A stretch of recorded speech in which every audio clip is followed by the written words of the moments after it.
All right, welcome back to episode 13 of MuayTV. Thanks for tuning in. My co-host Ezra Regan here to my left, and our special guest, Bret Bjolly Lotion, all the way here from Florida.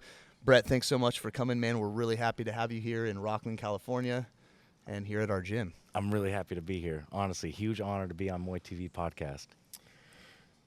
Bret, it's Super Bowl Sunday. You're missing the game.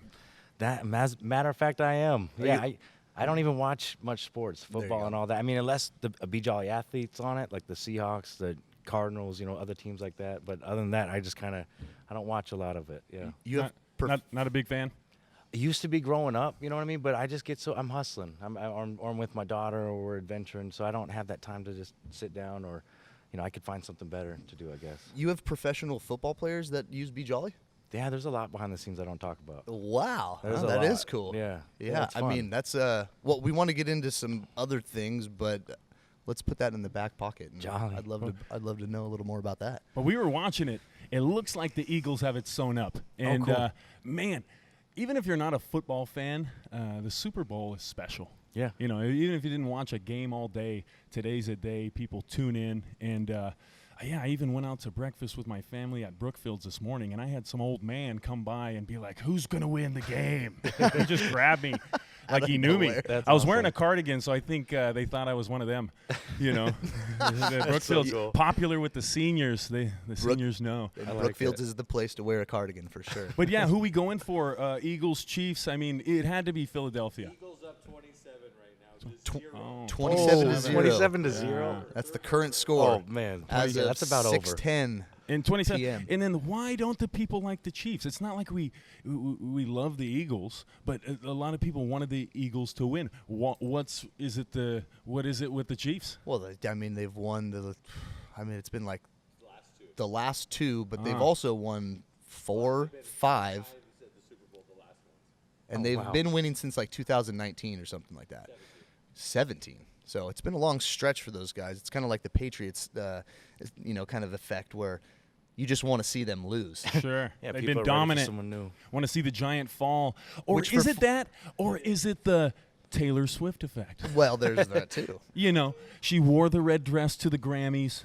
That got a lot of attention, and What a dumb thing to hate a football team for, though, is the wife of the quarterback. Yeah. But it's just What's the deal there? How mainstream they've become, but also Philly, man, what a sports town, what a sports city. The Philadelphia sports fans are on the top tier of fanatical fans. Like cold out when they there. win anything, they're gonna flip a car. Oh geez, it's gonna be wild tonight. Yeah. Well, they And, said yeah. Amazon Fresh, they were boarding up all the windows and in a lot Yeah. of different places they Oh, were geez. boarding up like the downtown and stuff like that, Dang, just that's getting ready wild. for all the riots that were going to happen. Now, I grew up an Eagles fan, not to go into it too much, but my grandmother on my mom's side are from Philadelphia. Oh, cool. And then when I was young, they had Randall Cunningham, which a very athletic, tall quarterback, kind of like myself. For sure. Reminds me of my build. So I like we it. used to watch them. And then, they never really won. They would be great. They never won. They won recently, right, in the Super Bowl, but it's been a long time. But it looks like they're going to do it again. But Sounds like it. Yeah. guys, we're pulling a full weekend. Yeah. Chris has been working. We've been working 7 days a week for the Muay Thai, and then we just had Rising Stars 9. Bret, Yeah. what'd you think of the event live? Oh man, beautiful show. I loved it, and it was packed house, sold out, and I just had a blast meeting everybody. It was really cool to finally be there live because I've seen, the production from the Instagram and the posts and stuff, and everybody always raves about it. And to finally be there in person, it was really cool. So How was it having the booth there? Oh, awesome! Able It was to- nonstop action. Able to meet everybody, Yeah. people, able to talk to you about your product, and Yep. you get to sell some stuff, which is cool. Yeah. So Sold quite a bit, talked to a lot of people, and just that connection, like you said, being able to connect with those people that I've talked with online and then finally being in person is wild. Yeah. That was surreal. you're Very. a popular guy here in Sacramento. Oh, well, Yeah, and then thank the you. event, man, we the whole team put in the work. Yeah. Even Jay, we had Jay on the microphone for about 10 hours. This guy sat That's awesome. the whole time in work commentary with the Rising Stars team, and I seen Jay after the show, and he needed a Red Bull and some water. Dude, awesome. I needed some wings for sure. It's a tough position, right? You got to be on it. You got to be on it. You're just focused the entire time, and then you don't want to mess up. So you want to make sure you're doing your best. Live. And you don't know a whole lot about these guys. I'm not a professional commentator, so I have other things going on in my life, and I'm not studying these, and they're amateur fights, so it's hard to study these guys and get all the information. So, I could probably do better. I'd like to, kind of prepare myself better on the knowledge of some of these fighters coming in, and just makes myself a better commentator. And there's a lot of room for improvement, but it's a lot of work. It was 6 hours. We started at 3, we ended at 10. It's a lot. Yeah, and then just on the spot, I was like, Justin, Sal, get ready. Yeah. You're Wow. going in. I had the fights exciting. going on, but the boys were ready. And then, on the team, within the Rising Stars MuayTV crew, we probably have 6 capable commentators. And it's Wow. nice to see these guys getting some time. And, you guys sounded great. And That's pretty the show was amazing. The whole thing, before the night of the fight, it starts weeks out. We're communicating with Lino at Rising Stars about the media buildup, and it's amazing to see the promotion grow. Yeah. Every show, it's improving. It's morphing.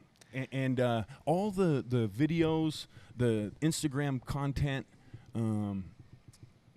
it's just creating this real buzz.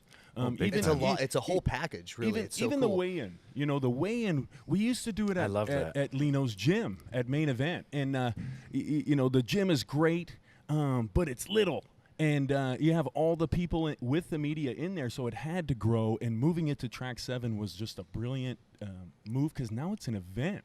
The last weigh-in really captured that professional sports fighting event. The setup presence. was great. Yeah, Oh, and there it was was so cool to in see the the The face-offs. stage, the face-off Yeah. on the stage, all the chairs facing. It was just like a professional promotion. Yeah, the interviews, the people that came out to see the athletes, all the coaches and athletes from the different gyms coming to watch their teammates perform. Yeah, it really, everything's adding up. The night of the fight, the buzz, right? Right away, before it was dark, the place was completely packed. Oh man. And I was in the back. We were opening the show, fight number 3, and I would just come out and kind of peek my head over the barrels, and I'm just like, oh my God, it's already packed. And It was packed by 2 o'clock. There was Yeah. people eating and drinking, and it wasn't always like that. A lot of people were just waiting in line, Right. and they were kind of just comfortable and knew what was going to happen, so they just made themselves.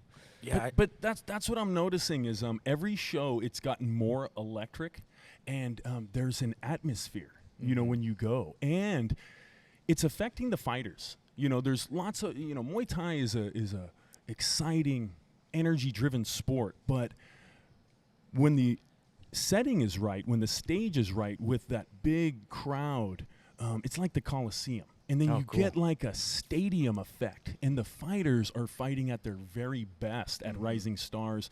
It's an energy thing. Oh, big time. I could feel it. Yeah, they're really going yeah. for it. It's a big stage, and it's all of the elements put together, but the support of the crowd, the cheering, just. Yeah. Who was the screaming their head off? The coaches in the corner. It's The just setup awesome. that Lino did this time with the whole, they utilized the entire space really well. Yeah, it looked perfect. Yeah, they had that. All 4 sides of the rings had people sitting there, and then the walkout was from the far corner where the fighters were, warming up at, and it was just a great use of all the space, which was good to see. And I could see it perfectly from where I was at. Like, so anywhere in the venue was a good spot. And you were in the back corner. Yeah, I was in the far back corner, but I had a perfect view. It was awesome, and yeah, I loved Not it. a bad seat in the house. You No. could be getting a beer and still watching the fights. 100%. Yeah, it was Great cool. vibes. And, man, they must have sold 1,000 gallons of ale. At least. Track 7. I heard Track 7 makes At least. more money in beer sales that day than a whole month of regular business. No kidding. Yeah, well, Muay, Wow. Muay business. Muy business. You know? I love it. Yeah, and that's jolly. great. You see everyone kind of Cool. coming together, and the energy. I had friends and people behind our sponsors come out to the show that hadn't been, and they were really, really impressed. That's awesome. But yeah, the matchups were top tier as usual, but there was also the drama. There's always drama in the show. There was several controversial decisions, and you never know how shows are going to go, but when you're watching every fight and you're watching it closely and scoring it, then you can kind of pick up on these things. Yeah, I bet you guys see all those little details. Yeah, and that's it's like cool. anything else. Like the grading, the judging gets graded too. Like, was it a A or a D minus? You know, Okay. just like the commentary or the matchup media, quality. the matchup. Yeah, that kind of all adds into it. But yeah, all the discussion about protesting fights on the last podcast. Oh, yeah. I think there was a couple in there for title fights that would qualify for that. Jay, did you see them? You were calling it. Well, I think the one that stood out the most for me was I think it was Reed Ninja versus I can't remember his opponent. Justin from 805. Yeah. Yeah, and that was a really interesting matchup. That I was really surprised. Yeah. That's right. Yeah, the teenager Justin. versus the 27-year-old. Oh, yeah. I remember Yeah. seeing some parts of that fight. Yeah. And it Yep. looked clearly that Justin was controlling the fight, even backing off at times and picking his shots. But then, when the card was announced, the official decision, it was unanimous. And again, that happens. It was a little awkward. Everyone handled it well, which is good to see.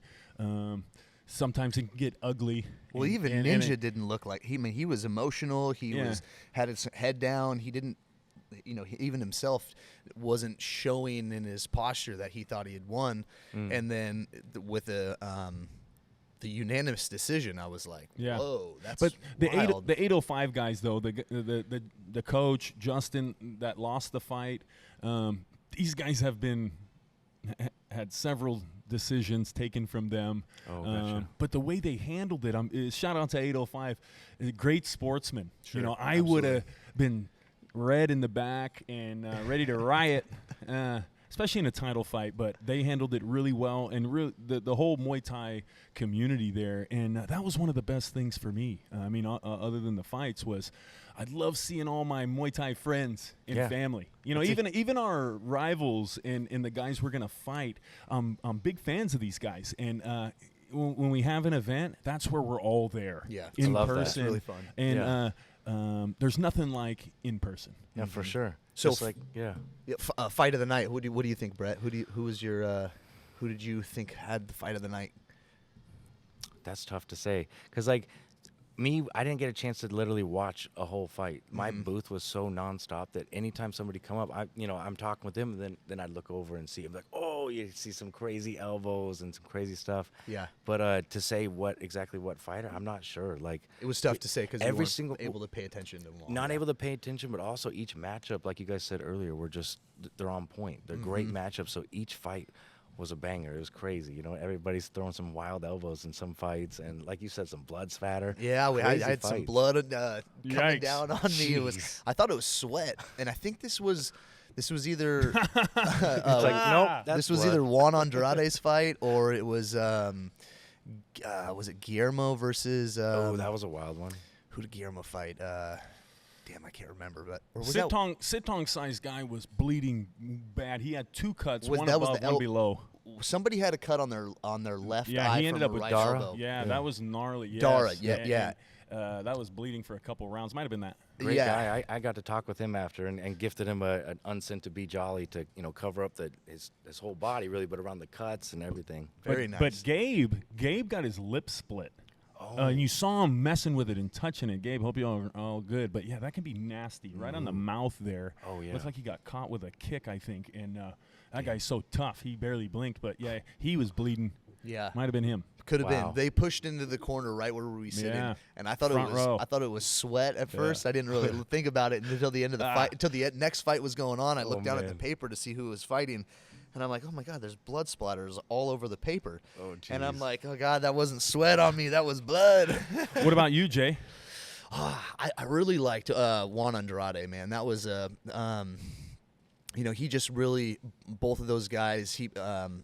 excuse me, I can't remember there were so many fights yesterday. Gabe Ramirez. Gabe Ramirez. He really got injured right in the first minute and caught a really big knee. He got dropped. Juan threw a crazy body kick. Oh, it was the body kick to the and liver. It just caught him perfectly. Yeah. And Ramirez. And then he just kind of, Juan just continued to put a, pretty good beat down and continued the pressure. But Gabe, man, he was a warrior in there, and he took it as long as he could, and his leg was beat up. Dang. But that was a good one. But yeah, I think that was possibly. There was one other one that evaded my mind of the fighters, so it's not even worth talking. But it was all kinds of really good fights. What was yours? Yeah. Well, I'm going to agree with you, Jay. My fight of the night was Gabe Ramirez versus Juan Andrade, and cool. You know what? I did a good job. Yeah, it's so hard to judge the fights sometimes, man. I don't know enough. Well, Yeah, I know nothing, so but you guys, man, that's wild. Yeah. this one was brutal. My wife was there, and she sat in for a couple hours and watched some fights, and she said that one, it was hard to watch. Oh, wow. And I know what she's talking about. Both of these guys are really explosive, and you saw Gabe get dropped there, but he got up. Yeah. And Kept going. wore heavy shots and wore them well. And Juan Andrade, I've watched him for years, and he's one of the most dangerous guys, one of the most dominant guys. The only guy to really beat him was Kevin Cummings from Sit Dong Sai. And Juan Andrade versus Gabe Ramirez, amazing and brutal. But yeah, so many good fights. Mm-hmm. Nonstop action. Everybody's a warrior in there. Like it's wild to go in there and put on such a huge show and in front of the crowd and such high level Muay Thai. I had a blast being there. So my own guy, I'm going to be a little bit biased. Incho put on a great show in the main event and against Carlo. All respect to Rooted Legacy in that gym, and that fight did not disappoint. And Incho's still getting better. That's cool. I was speaking on it before, and Incho's 30. And both of these guys have been at it a while, but he's got low mileage. He has less than 20 fights. He just took his shin pads off last year. Oh, so cool. You saw him this time. I got him in better physical shape. Cool. We're doing more weight conditioning and that kind of thing, less banging, and he knows how to fight. I'm getting him. He was in his best shape of his life that last one. That's awesome. And his IQ, his style is developing. And there you saw him making less mistakes and gambling also, like trying to win the fight. And we felt like that was the deciding factor. The key term going into the fight I used with him was intent. Intent. Yeah, Gotcha. fighting I with like intent, and not just fighting for points, but fighting to really win. Yeah. And you saw that Incho's mentality and approach to it. But he put on a great show. Both fighters, great show, and I thought he did a really good job at not. He was playing smart. He didn't. His first round, they both did the classic single first round Muay Thai, but he also put in a little pressure in there to win that round over, so it wasn't just like a stalemate. Gotcha. He pushed Carlo into the corner, put a little flurry on him, and it was the end of the round shortly after that. And then it just progressed on top of it, and I thought Encho was going to come out a little hotter right off the get go, but he played the game really well, almost played Carlo's game, and I don't know if Carlo was even ready to kind of see that, just not coming straight forward at him and having so much tactics, intensity. I was using some tactics there. Oh, cool. Going into the fight, Intro's known as an off-the-ropes femur fighter, but he's known to flash on you too. So it's about when he's going to attack. They're not sure. Oh, cool. And then it's creating that doubt that keeps the other person off balance, and you're not sure whether he's going to play defense and be very elusive, which he made a lot of things miss, or he's going to, we call it a wave attack, where he's just going to blitz and posture all the way into the clinch and break the guy down. And he did a great job of that. We call it application of power. He said he could have fought at that pace all night long. because he That's wasn't awesome. using a lot of energy. It was a smart application of energy. That's great coaching right there, man. Beautiful I Muay like it. Thai. Yeah. Yeah, and he got a awesome. lot of compliments. Shout out Incho, and yeah, Muay Thai's a show, and those guys put on a great one. He's That's gonna need awesome. some Be Jolly on his foot, man. His foot got it was He was swollen. clubbing with it. Yeah. Oh, yeah, man. yeah. He his foot right after the fight was Oh, I fully wish he came swollen. by. I wish he came by the booth. I would have hooked him up. Yeah, we'll have to give him a little 42. Oh, for sure. Yeah. Yeah. He was hobbling around the crowd, shaking hands. He's good. Yeah, jolly. Yeah. That's He was- cool. Yeah, he's a tough guy. I bet. He told me, he's like, it's all good, man, because I knew it hurt him. I knew so it I hurt him. I was gonna throw. I'll take a little bumps and bruises. What's up? I was like, dude, you're nuts, because your foot. Look Yeah. at your foot. It's huge. But yeah, That's more awesome. from Incho coming up, and yeah, we haven't seen the best. That's exciting. You know, we're gonna see Ultimo Incho. That's But, really cool. Yeah, especially because you said that he was doing more like weight training. You said for These this one? days. These days. Yeah, because I've been training him almost 15 years. He's an older Wow. fighter. You don't Okay. want to train the older race horses like the teenagers. You Okay, know, roger that, yeah. And then we talk about how much time you spend in each area of Muay Thai, because Muay Thai is a lot more than just on the mat, hitting pads, and on the bag. It's the running, the weight training. Yeah, that road make work I the always see. the Muay Thai fighter. Yeah, they got to be in shape. Also, you don't want to burn these guys out. Oh, but 100%. Brett, let's go. Can we go into the Be Jolly background? Yeah. The origin of the Jolly. Where did Be Jolly start? And the whole Yeah, let's go. Take us Man, back. Well, Be Jolly. Like, where you flew in here? Yeah. Where are you from? Like, we've only met you through Instagram. Yeah, which is And I wild. feel like I know you so well. Hey, that's We've had a cool. I lot like of it. conversations. Yeah, you know, it's- we've had. It's like we know you through technology. Which is wild. Wild time to live in, right? We're When living you- in the future. Totally. It's crazy. Get to know me across Instagram and social media, and then now I'm here in person. Yeah, no, so I come from Florida. Like, that's where I've been living the past year and a half, out on the Gulf side right there. So flew out and, left the hot weather, came here to the rain at first and threw me off. I was so used to the warm weather, and then it's been jolly out here. But, yeah, I live out in Florida. Be Jolly started in Washington. That's where I'm, like, originally from, you know what I mean? And Washington State. correct, yeah, up in, like, Olympia, Tacoma area. So you're a Okay. West Coast boy. Yep, definitely. Let's go. Yeah, grew up in the West Coast and stuff, and that's where my company still is, the production. Well, that's crazy. You're so jolly, because up north it's like sad and gloomy. Well, I wasn't always jolly. You Up know in what the I mean? woods. Yeah, for sure. In a misty rain. I definitely love the woods up there for sure. But yeah, definitely. I mean, the weather up there, it can make a lot of people depressed. But I mean, that's a choice too. You know what I mean? You have a choice to be depressed or be happy. You wake up and you got your whole day ahead of you. You're just gonna stay in bed sad, or you're gonna keep it jolly and get after what you got to do. You know, so the weather can affect some people, but you know, I choose to keep it jolly for sure. That's where Be Jolly started, and keeping it jolly. To touch on that, that's a way of life. You know what I mean? Like, I say jolly, yeah, keep it jolly, keep it jolly. I mean it though. Like, When did this start? At what age did the jolliness begin? about 2015, What? about a decade ago. And So it was just something that came to you, and you're like, I'm gonna start, because the media campaign is crazy. I mean, the word, the smile. Yeah, You cool. know, I like the that. jolliness. I love hearing that. in the constant content. I mean, it's infectious. And where did the thank idea you. come from? It like, really You were is. just chilling, and you're like, I'm gonna do a just jolly campaign. Man, well, to touch on Would that, you do like a motivational class, and all of a sudden you're like bro, like back in the day, Tony Robbins? like I've always been nice to others and stuff, but I wasn't always nice to myself. To touch on that, you know what I mean? That inner talk wasn't always as jolly, and so I met somebody around that time frame. Shout out to Macy. Met a guy named Macy. Awesome guy, and he, you know, during that time I was a lot more depressed kind of feeling. I wasn't always choosing the jolly way for myself, but for others I was always nice. And he's like, man, you got to keep it jolly more.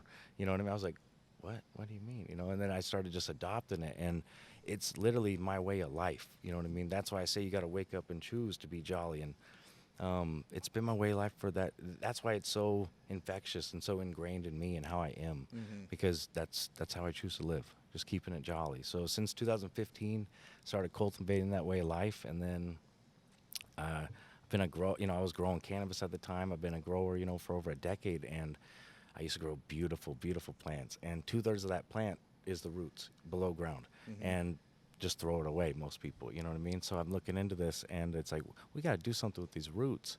Doing more research into Chinese medicine, that's what they use, the roots and stuff for the pain relief and so many other, other ailments you can help with. You know what I mean? Skin issues, a whole bunch of stuff. And that's where the CBD comes from, so or what's extracted from the roots? everything. So you got tons of different cannabinoids, but also like there's something in there called Fridolin, which is an amazing anti-inflammatory. And there's some other stuff in there as well that we could dive into. But that right there is a great anti-inflammatory. You take that at high amounts, like I do with the amount of roots that I do. You add in the CBD and then just the coconut oil and beeswax. Man, it's a jolly mixture. That's why it works, the roots. So you were growing top-tier cannabis, Yep. and you were just like, I'm going to make lotion. Yeah, well, I had aches We and had a pains from- byproduct, that you were kind of Huge. thinking about what to do with that. Yeah, why am I throwing away these gorgeous roots and stuff? And like at the time also, like I was getting ready for a bodybuilding show and I had some injuries to where it was limiting me on training. I'd try other CBD lotions, never found anything that worked. But being a grower and Yeah, a having lot of these- them don't. A lot of them No. are total bullshit. Yeah, And when total. that's why your stuff is, Thank you. really just, it's amazing how good it is, because that's what. Anyways, Well, no, and that's why you're right. Like I made it differently because of that reason. I would try so many stuff, and I was like, "There's got to be something to it," because I think it's BS. And then that's where the Chinese, medicine and looking into the roots and everything, and then doing it to my level that I do it. That's why it works. so let's keep going on the process of extract or what you're doing, how you're, you don't have to give away your formulas or too many secrets. for sure, but yeah. So to just somebody who has no idea where you would start with that, you take after cutting down your stalk and to grow, dry your flowers and such. What would you do with that root after you break off all the dirt? Well, yeah, you got to clean it, man. And back to the beginning days of Bjolly, like through some of my injuries, I'd have, I'd be in a cast or whatever from my tricep surgery or whatever, and I'm outside in Pacific Northwest with a hose and everything, cleaning off these roots, drying them, and all that stuff. So it's like, it's quite a process, lengthy of, making sure they're perfectly dried, but then also like the cook. The cook is lengthy. That's how I extract all the healing properties out of it. And is that a boil cook or? In a sense, yeah. Okay. Yeah. Using Yeah. the fats, coconut oil, beeswax, stuff like that, extract and all the cannabinoids and healing stuff. So it's just like making an edible or Yeah. a butter or something like Except that. You way need a longer. fat to extract the things that you need out of it, and Yeah. it's the fat. Yeah. Okay. Yeah. All right. So that's what pulls it out. You know what I mean? And yeah, that's why it works so good. What about the recommended use? I mean, I see you. I get up, I get on Instagram, and man, you are just putting this stuff on constantly. What's the recommended application of this stuff? That would differ to what your injury is. You know what I mean? Like for me, you see me putting it on all the time on my knee. I have no cartilage in my knee. That's why I was pushed to find a solution for the 42K, this world's strongest formula, because I needed a solution, and I knew other people in the world needed that as well. As pain relief? For sure. Huh. Yep. Yeah, I've been using it for pre-workout. Oh, Before I perfect. do my bike training, I use it on my knees. Great. I got a little knee inflammation. Which one do from the you mileage. use? Do the Jolly Thai or the? The Jolly Thai. Oh, sweet. Yeah, You that like one's that a heat? great warm up one. Yeah. That's great. Yeah, I love the Jolly Thai. But man, it smells just so good. yeah, For it sure. smells amazing. It goes Dangerous. it goes on really well, and man, I even just like rub it on my hands. Yeah, and Don't get it on your groin. Yeah. Oh yeah. Do you Burn. remember when Yeah, I? watch out for your eyes. Oh and dude, sensitive yeah. I areas put for it all sure. over I put it on like my chest. I don't know where I put it. On my upper body. Yeah. Back or something. And then I got into the attic in the summertime, and Oh, I I was remember crawling that, yeah. around doing some Remember you telling me electrical that. work. And, Yeah. It's like vapor rub. oh, and it started coming down my body because I was Jeez, sweating, bro. And then it was everywhere below my belt. Put it Yeah. that way, every crack and crevice. And I was That like, doesn't sound fun at I was all, "Yo, No. Brett, Yeah. it no. burns." Well, Be Jolly in Muay Thai just makes sense. We've had different liniment companies in Muay Thai that have really been dominant. Yeah. I don't know if you're familiar with Thai liniment oil. Yes, sir. But having you come into the market with Be Jolly, your product's different than the Thai companies. Yep. And no disrespect to the old school, Be Jolly is superior. I mean, Thank you very much. the price point's a lot more, but I really think that it's worth it. It's very medicinal. It's very strong. and your passion shows. It's great to see the guy behind the product, because these other products we don't know. Yeah. But we get to see from you anywhere. Yeah, and you're Yeah. the guy, and you use it personally, and just your passion's infectious. And again, Muay Thai needs this, so it just makes sense. And then seeing the work that you're doing, I don't know how many athletes you sponsor, but you're already attached in NorCal Muay Thai. It's like, like you said, everyone already knows you. It's wild. Very surreal feeling too. Yeah, but you've been in. How long have you been in the Muay Thai community? I know you know Eddie. Yeah, You and Eddie Eddie. go way back. Eddie Abasolo. Yep, Eddie Abasolo. He's the Bjolly OG. Talk to us first about athlete. your Muay Thai origin.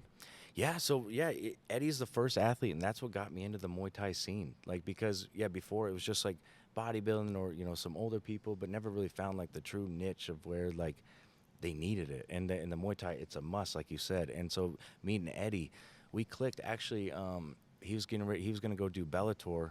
Then that fell through, but I that's when I contacted him about sponsorships and stuff, because he posted something. We just connected.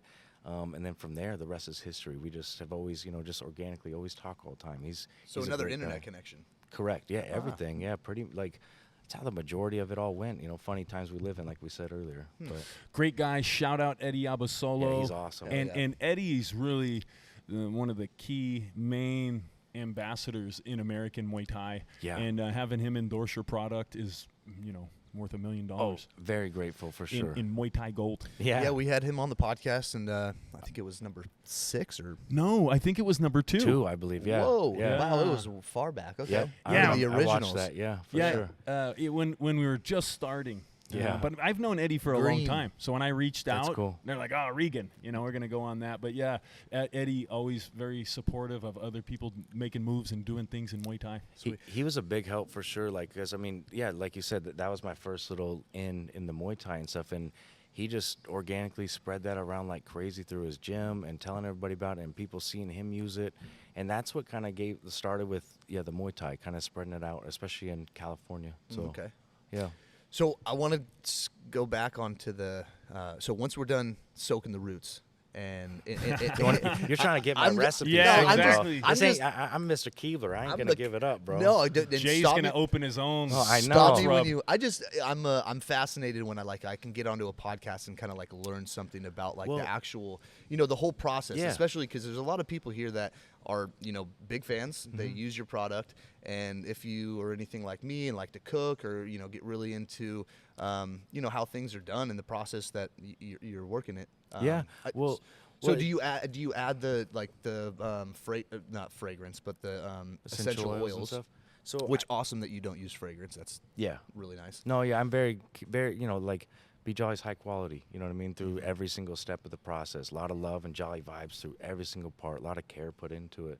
And so to touch on that question, the essential oils, that everything's made to order. So I'll have a big batch that cooks, for that week or so, like a long time and all that. But then when you order, let's say you order a Jolly Fall Morning, which I know you love, then Love that one. then we get Great that smell. in, and then I add in the sandalwood, the cinnamon, and the vanilla, all at the Jolly ratios to get that perfect smell for you. Cool. So everything's handmade to order when you order it. That's very cool. Where's it produced? Olympia, Washington. Ah. Yep.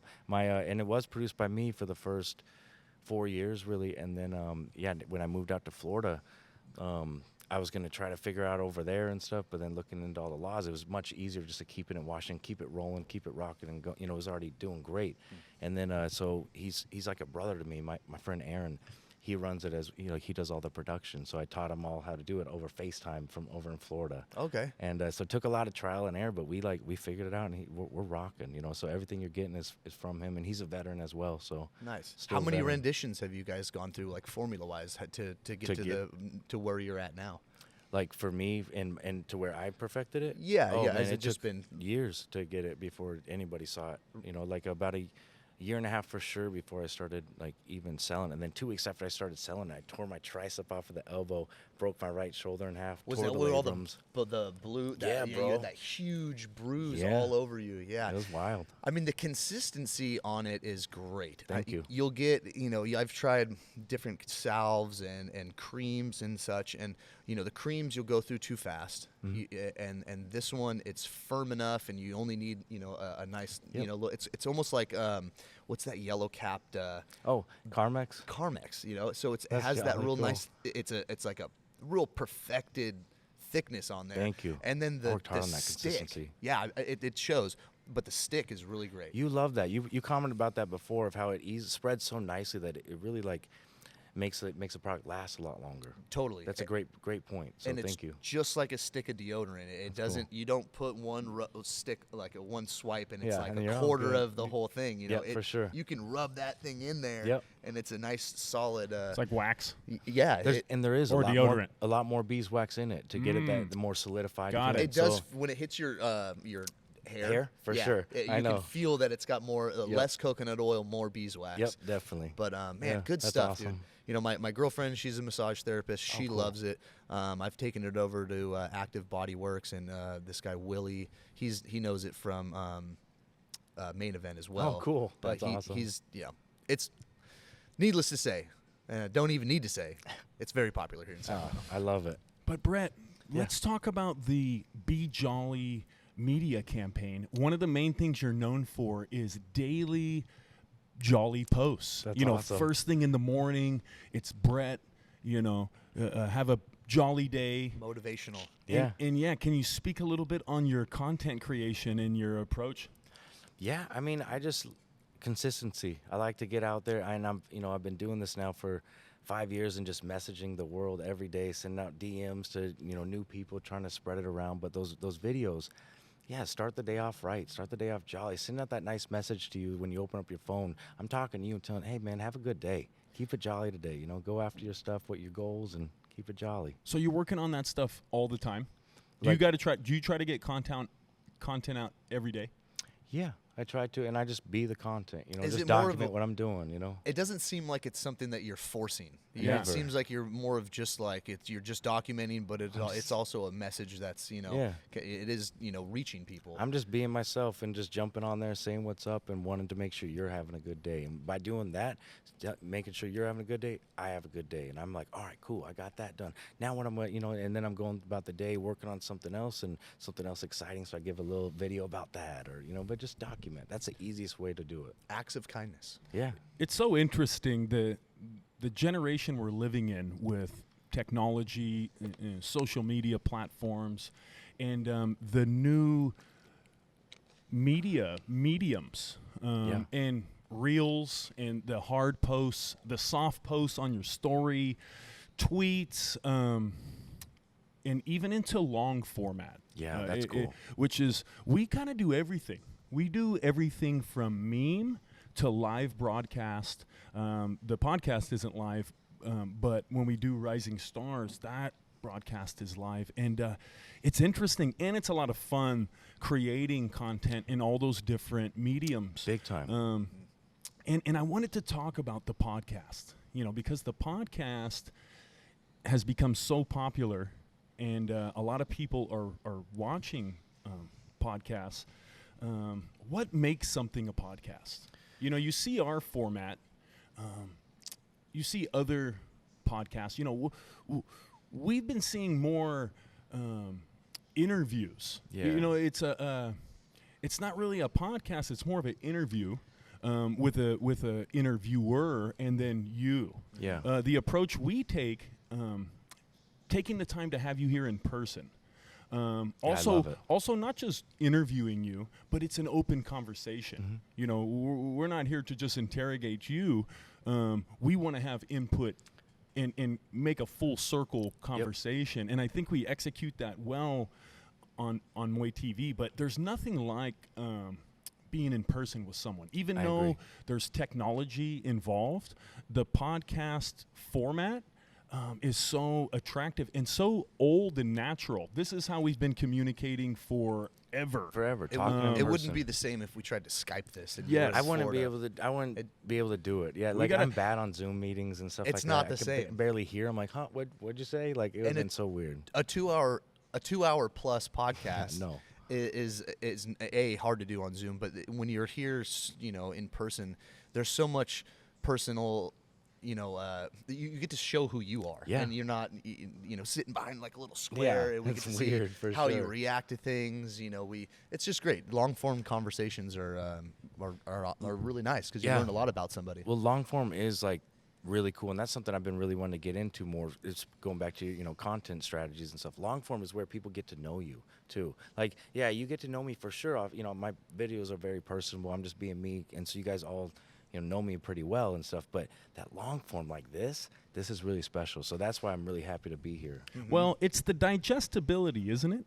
We have all these mediums of format, ones that are very easily digestible, Yep. very edited and short and quick. sweet. Shorts and yeah. And with all the of that content flooding us in the last 10 years, I think the allure of long format, unedited content is very attractive making a because comeback, yeah. it's unedited. Well, Yep. we even saw it, not to get political, but we saw it in the last the presidential race, and the use of Joe Rogan and a podcast format, and even being able to hear Absolutely. candidates talking unedited Very true. compared to like a commercial ad. In 2025, people want to hear who's behind the show. Yeah, they And wanna not- hear it. The not real just an you. edited reel or a tweet. Yeah. Like, let me hear the tone of your voice. Yeah, A exactly. whole polished setup interview Yeah. where the questions are already given to the interviewer Yeah. and interviewee. Yeah, that'd be so weird. No and Googling stuff. Yeah. Let's talk right now. no off strain the top off of the head. conversation. Yeah. That'd be you know? really weird too. Like if I was coming here and you guys were like and ran it like that, like said, okay, we're gonna ask you these questions. I'd be like, oh,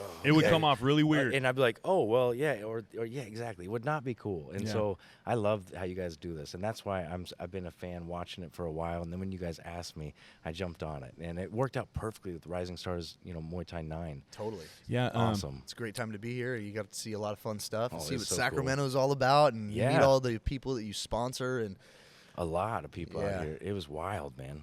but yeah, Alberto, I sponsor him. He's from this gym. oh yeah, so- he yeah. picked you up. Shout out to Alberto Yeah. with the sign. made me a huge sign. That was- That was that's so cool. Isn't it cool when somebody does? I mean, you said it was your first time. First time ever getting a sign. I've only had it done to me maybe twice from my my ex-wife. But It's like, special, It though. is, Yeah. dude. You're like, it is.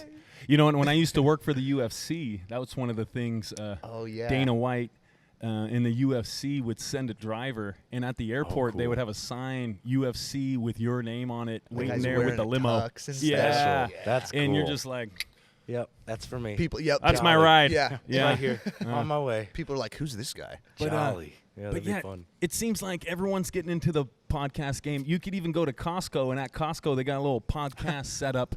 No But it's kidding. not as easy as it seems. No and way. me and Jay have been working our asses off 7 days a week. And creating this stuff, and Chris as well. We're working Chris. Pretty soon we're gonna pay him. One of these days. Yeah, we're gonna get him. Something Still for Christmas. working on those I like it. sponsors, so shout out to us or reach out if you want to. You know what? I was grocery shopping the other day, and I go to a couple local grocery grocery stores, but one of them that's real popular around here is Trader Joe's. Do you Love have it. Trader Joe's? Yeah, we do. You we in do. Florida? Yeah, we do. Out in Sarasota. Trader Joe's is a national company. Yeah. I didn't know that. Yep. But I was walking through doing my weekly Trader Joe's shopping list over there in Rockland, and I noticed a sign for Trader Joe's podcast. Oh, what? They have a podcast And I'm now? like, Why would you want to listen? Yeah, to what a are they Trader- talking about? Yeah. well, and then How I, bad I- their chicken quality is? Jay, that's what I thought too. I'm like, man, what is this? Like, the hater. How many podcasts the do ha- you really need? Yeah, even Trader Joe's has a. But then I was intrigued. Yeah, it's like, what are they going to talk Did you about? I'm Yeah, kind of interested. I'm going to tune in because I'm a big fan of the Trader Joe's. Good point. It seems like Trader Joe's can't miss. As far as the different things I try, they got seasonal favorites. They got soups. some good chocolate. I remember. I haven't been there in a bit, but it has some. It's blue, and I think it was a crispy something in it. I don't know. It's delicious, Dude, the bro. peanut butter cups. Oh, that sounds good. There's always like a little 99-cent one right there next to. They're going into all that. Well, they know exactly. They really pinpoint what like people really want, and But on the instead of having podcast, all the I bet all they're the gonna talk things, about it all. Yeah. They're going to let us know what's in the Yeah. development of the Joes. And well, they're and- really secretive of like they don't tell you where they get their products. Yeah, I want to hear more. Trader Joe's has always had a newsletter. That's cool. If you go up, see, they've always been ahead of the game. When you go up, they have a newsletter, and it keeps you up to date what's fun. going Good on. marketing right there, And yeah. Trader Joe's is a vibe for There you sure. go. And again, great product. Shout out to Trader Oh, Joe's. you beat me to it. I was about to. And the one thing I notice, and again, it makes me want to listen to their podcast, is Yeah. when you go to checkout, the checkers there are very chatty. And they have suckers. And they got What do you mean? stickers too. What do you ask for 'em? Lollipops and Lollipops. stickers. Yeah, Leo gets one. Oh, every time. oh. Yeah, I they didn't got a know little the kids- lollipop thing. Yeah, you can ask But- for one too if you're an adult. But the For chatty, sure.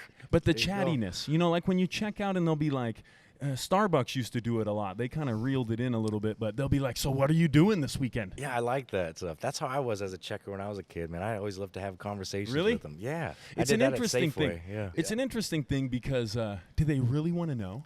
I Like, is did, it I something of guess, yeah. politeness? So I asked them. I said, "Is management making you guys like be chatty?" And they laughed they a little say? bit. Yeah, I mean, it's Really? a company thing. It's a vibe thing. Well, But like Dutch Brothers is like kind of takes it to the over the limit. Yeah. I can't even go to Dutch Brothers, man. But it's a much. regional. They're too happy. It's a regional They're thing. too jolly. Oh, Yeah. man. But Ruined my day. usually I'll just say, "Oh, the normal song and dance, yada yada." But a couple times I told them. Yeah. Like they asked me what I was doing, and I'm like, "Yeah, my heavyweights fighting at Caesar's Palace Yeah. in South Lake Tahoe for the heavyweight title." Let's go. And yeah, so And you I just gave went it to him. full Jake. Ezra Regan on him. Well, so now they Yeah, know you us. gotta. They You saw gotta the be Juice you. It Up ad. They saw the Juice It Up ad. cool. They know about it. But cool. it's funny because I usually won't tell them because it's just none of everyone's business what you're doing. Yeah. But a couple times I did tell them. But it's interesting. Other places they don't do that. They don't ask you how you doing because you're going to tell them good. You're not going to tell them, "Oh, I'm doing terrible." Coffee shops are the worst these days, man. Like you'll come in there to spend $6 on a coffee, and they're like mad that you're there. What's the deal? Stuff like that bothers you're- me for and- sure. So I then I'll talk to them, ask them, "Hey, what's up, man? How's your day been? How's how's the work been? Like, what you been up to lately?" Or if Yeah. it's a place that I frequent often, then they start to see me because I'm asking them how they're doing because I want to talk to somebody sometimes too, man. Yeah. I'm I'm I chatty mean, you Cathy. see them You know what I'm saying? 5, 6, 7 days a week. Yeah, it's like, bro. Might as well say, Like, what's up? What's How your you doing, name? man? Yeah. Now, in other How's the cultures, day? they don't say anything. No. Oh, in wow. Japan, Good point. there's no back and forth. It's very polite and direct. Even the money exchange, you put money in a tray and then they take it. Oh wow. And it's not out of rudeness. It's just that's how it is. Yeah, it's and then just culture. Don't when they you not ask look someone, each other in the eyes as well? Is that Japan? there's some different cultural eye contact things. Oh, wow. yeah. Okay. A lot of times when you're making eye contact with someone, it means you want something with them. Like you Oh. want to, it gives them an opening to talk to you or something like that. So Okay. yeah, my trips to Asia, I stick out like a sore thumb even here in NorCal, but in Asia, I'm just like, Yeah, you're they so think tall. I'm a basketball player, but I'll be walking down the street and no one's looking. But then I'll turn and they're looking, and then they quickly look away. That's awesome. I just don't want to That's be gotta rude. pretty funny Yeah. to see. I bet. But they're like, whoa, I've never seen a guy that tall before. Yeah, you're super tall, man. But I told the Trader Joe's checker girls, I was like, next person that comes up, do it Japanese. I was like, don't say a word and see what happens. So it would be so weird, that right? would throw me off at Trader Joe's because Yeah, they just are bl- really, they're always asking you. Next Just time you go to blink. Dutch Bros, they just look at you. What do you want? Like, Yeah. what's up? Like, they get all serious. No, just You're like, oh, nothing. no. Just nothing. Bow. Oh, there you go. Yeah. And, very peaceful. That's very, jolly. very passive. I like that. Nice and relaxing. Well, I like how they're quiet on the subway and Yeah. clean. Mm. That's a good one. Yeah, I'm definitely We are looking not clean to on public transportation here in the United States. definitely looking to make a trip to Japan here Yeah, I've soon. never been. I've Yeah. never been. De- Yeah. I mean, so, like the back or the back country would or whatever they food, call it. history, architecture, fashion, geography, food for you sure. name it. Yeah. Godzilla. There you go. Jolly. Let's go. I mean, it always comes back to Godzilla. I mean, I think that's the original reason I started to talk about Trader Joe's, is because of the Japan connection with the chattiness, and that brings us to Godzilla. Again. What? Always. How often do you have you gone out to Thailand for fighting and all that? I've been to Thailand 4 times. That's cool. Yeah, I was making yearly trips when I had my own gym, and yeah, I want to get back to that. I was able to stay a month at a time. Oh, that's awesome. And soak it up. And I was there living. I had my senior students, my old pros, were living there for half the year. So That's I would cool. go and stay with them, and they were actually teaching me Thai. Oh wow, that's you know. cool. But It's a long trip over there. I want to go over How- there so bad. The flight's like Man. 18 hours. yeah, Something like it's a day away. That'd be fun though. You know, everywhere's a day away. Yeah, it's a day You travel just get for on sure. the plane. You get the chess master on the cell phone and Oh, I love chess. Yeah, read just some books. chill. And You yeah, chess? Can you play chess? Yeah, I like chess. Chess is a good grew one. up playing with my grandpa a lot, and so like I like chess. Yeah. Chess is a good time killer, little pastime there. I want to go out to Thailand though, for sure. There's a lot of Be Jolly athletes out there, and I'm in probably about 4 gyms out there.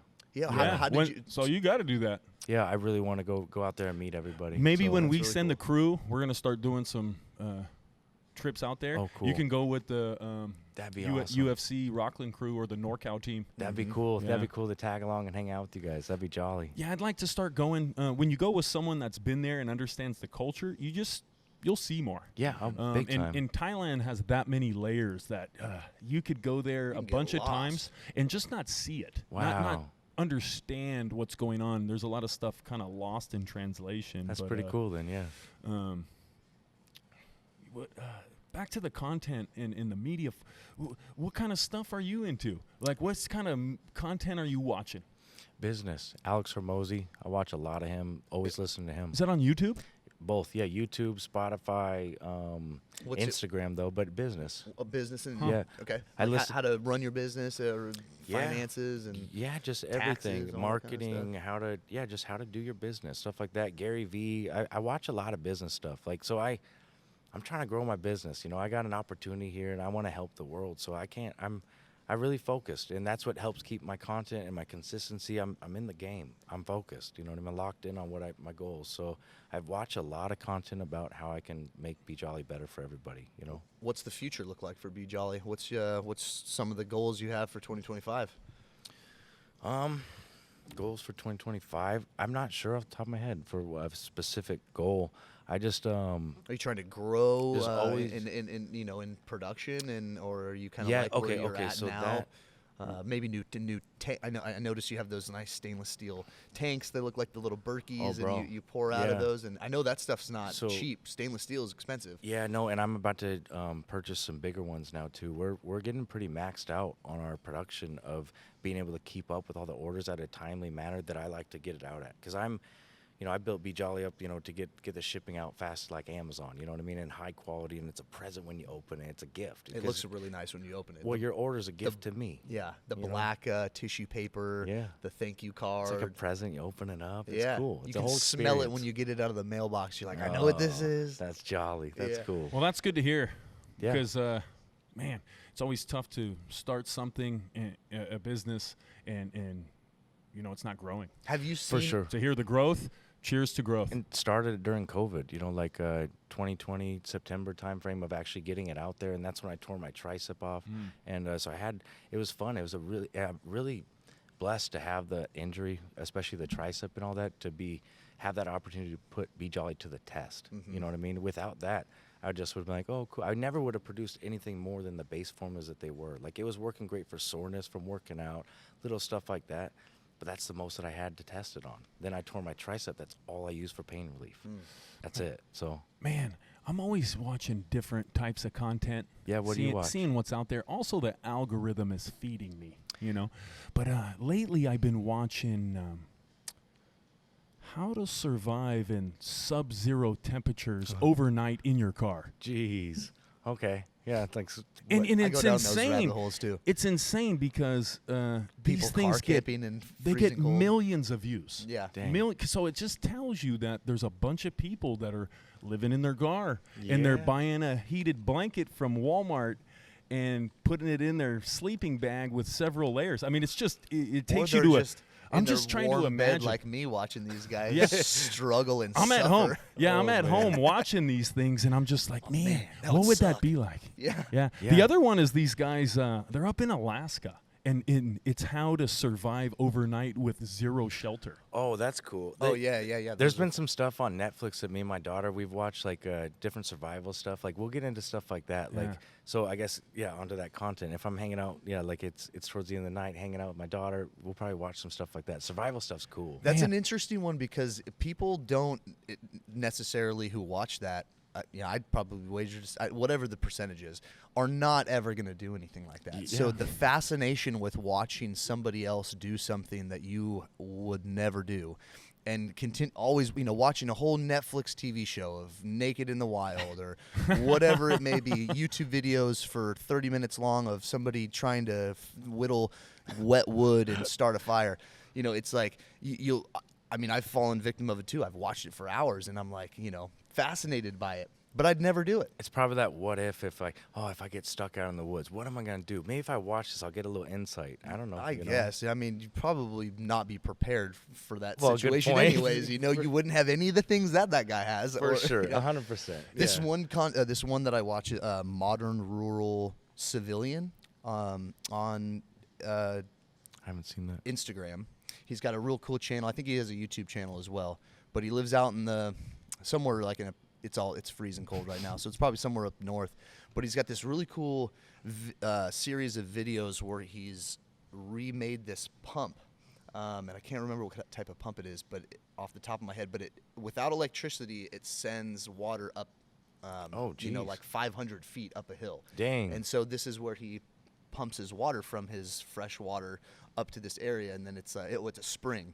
So it's really cool. It's just all this techie or mechanical work, and how he lives off the grid, and it's kind of like the same thing you're watching with people staying warm, but It's really just- interesting stuff. It's funny because I could be watching whatever on cable. I pay $200 a month for cable, and I'm on YouTube. Yeah. I'm on YouTube watching. Shorts. I'm gonna build a bed in here in the snow and sleep overnight, and that's what other people are doing too. YouTube is the future.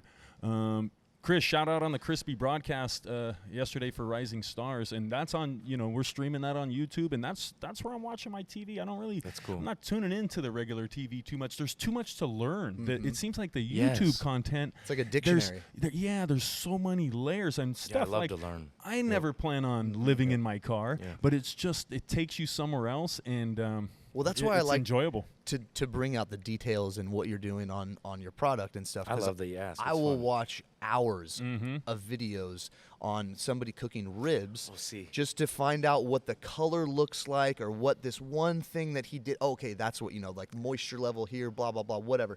And when you're trying to figure something out and you're a geek on it, Yeah. you'll watch hours of videos in order to just look at one thing, like trying to pinpoint that one detail you're looking for. I love that too, and that's something I miss so much about doing the all the production, because I used to show all the behind the scenes of everything, like with making it and the filtering it, just everything. I was Because gonna ask if documenting. you ever I miss had it so much. Yeah, I mean, I feel like when you were talking about long form conversations or videos in general, Yeah. those kinds of things when you're showing the back, the backstory, the background of how you're doing it, how these are being made, it's it's just different content and kind of feeds the more creative 100%. person who was just looking for what the viscosity as you pour it out. I and you're know. like, okay, that's what I'm looking for, Yeah, or those that little amber details. color or whatever it may be. Yep. Exactly. So- And I used to love showing all that stuff, all the little details behind the scenes, because that's so interesting. It's interesting to me. So if I just show what I love. That's my content, And you don't have to give away all your secrets. It's sometimes just like, just you Well, doing certain things. And also, there's millions of ideas. The way, like, Yeah, I do it really jolly, but it's Chinese medicine. It's been around forever. Somebody could look it up. It's no secret, but ideas are out there all the time. Execution and living with intent of your goals and getting after it, you know what I mean? That's the key. So, I mean, anybody could have my even recipe, and who knows if they'll even do it. That's like the chance 99% won't do it. So, like, you know, and they're not me. They're not jolly, you know what I mean? It's different. So I don't mind talking about it a lot, so. The content is so crazy, the generation we're living in. We're truly living in the future. It's so much that I control it, and I've been doing this for the last couple of years. Okay. It was one of my New Year's bullet points coming into like 2023 was to control my media input. I'm That's very huge. careful. It's important. Well, you're being affected. Also, your concentration is being affected by different things that are being put in front of you. So if I don't look at your story all the time, it's nothing personal. I do that on purpose. I might post a lot of stuff, but I'm not always looking at everyone's work because I'm trying to focus on the work that I'm doing. Yep. I'll do it a little bit less, but I'm also spending a lot more time on YouTube. And instead of 50 different things real quick, it's one thing for like 30 minutes. Like it's more healthy for my brain 100%. because there's so much content that it can cause a distraction. The dopamine Easily. hit that they talk about that you get from those reels, and you know So easily absorbed. the way things are structured so you can keep scrolling and that just doesn't ever stop. Yeah. It's designed like that.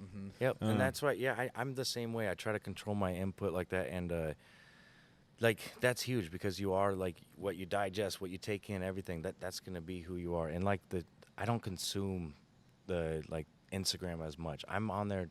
Right. I'm posting, I'm doing my thing. I'll check up on certain people and see different things, and every now and then I'll look through people's stories and sit for a bit. But really, it's so easy to be distracted nowadays, and I need that focus. That's an old musician's trick, or a thing that they would do. You know, when you're in the pocket and you're making your music, if you listen to another artist, someone that's similar to you, it's almost impossible not to pick up and use their stuff. And it's just like people that tune in and watch our stuff. You know, it's gonna influence you for better or for worse. But yeah, that's one thing I've been doing is That's cool. is controlling it and understanding how it works. Like the information's out there now. It helps. I'm married to a psychologist, but that's yeah, cool. the effect that TV, social media, and in the old days, there was a lot of discussion about music, even heavy metal. They didn't really? want kids. Yeah, even Elvis. You're gonna start doing crazy stuff. You're gonna start hanging out of Swinging cars. your hips. You're gonna start talking to girls and driving fast. Yeah. But yeah, all this stuff has an effect on us. It does. The radio waves, you can't see them, but they're there. And the music vibrations, they're hitting your ear. Yep. It's Big it's all time. real science. A lot of people look past, but it's real. And It's and pretty I've been cool. using it for my benefit.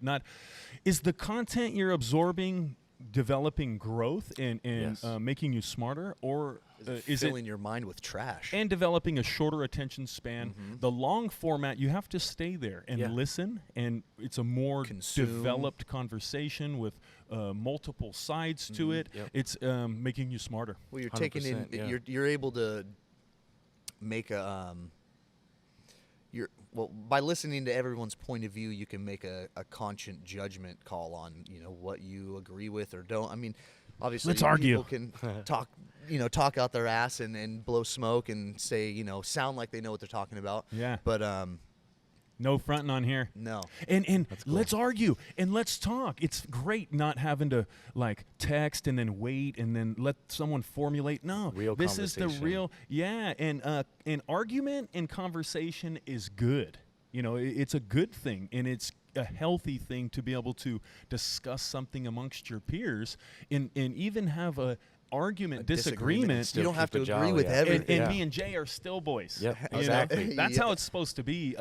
Real relationship, Not yeah. just Right. one Yep. guy Yeah. saying Exactly. something And and the other agreeing guy, with 'em. yeah, he's never wrong. Yeah, be like, oh, Well, it's it okay. doesn't- Or they never speak up. They, Yeah. It I'll doesn't just let 'em push say. the envelope. It doesn't Yeah. challenge your Or- thought process. And if there's somebody, I don't know if it was a movie or if it was an actual some colonel or something, but he was saying that. Oh, it was Jocko. Okay. And he was saying that when I would put together these, whatever they're storming or doing this military operation. If nobody came to him and had an issue, he felt like he totally screwed the entire thing up. Because how is there no way that nobody has anything to say and want to input? No, yeah, that's not a good idea when we're doing something that's so life threatening. And then and that goes for like any type of business owner when you're kind of telling your employees or your class or however you're teaching, and nobody is challenging you. Yeah. Like the challenge is good. It makes you think, well, yeah, well, it's like, let oh, me you're right. explain Maybe I can improve that. Maybe or, I'm wrong. Yeah, 100%. Right. I mean, everybody, instead of just sitting there and thinking, this guy's full of shit, and I want to say something. No, wait, I've learned to enjoy it, and also recognizing the value of having friends and being part of a circle with guys that have opinions and have input, and man, just be themselves and talk like humans. In our circle, MuayTV, Rising Stars, we got a lot of good minds behind it, and you see the ideas coming to life, and that's all stuff that's talked about. And you could be like, this is my idea, and then the other guys have their input and be like, wow, that's better. Yeah. That's better. And that's what you're seeing, like a collaborative effort can be better than one guy's. It's fun doing that. I do that often, like with the Bjolly athletes. I got a text and something, or we'll jump on a call, and I'll ask certain ones, like just ideas about marketing or fun raffles, or what can we do next? Like, what do you personally think that will help move the needle forward? Like, and because it's fun to get that input, especially from the Muay Thai athlete, the Muay Thai fighter, and be like, oh, okay, that's a great idea. Let's run on that. I mean, not to pat myself on the back, but I did help out with the fall morning and the cozy 100%, nights. 100%, bro. I was like, dude, let's get a nighttime formula. Yep, you did. Let's get something for without sure. the menthol. The cozy night's one of my favorites, actually. The chamomile, lavender, vanilla. It's relaxing. It's nice. Throw it on your traps after a long day. Man, about 10 minutes, you're feeling jolly. You're just relaxed. You know? The menthol doesn't stimulate you at night. You're cold too, bro. If you put menthol on before you go to bed, it's going to stimulate your mind, and you want something like the lavender, the vanilla, the chamomile, the cinnamon, and the other ones that you're using that are those calming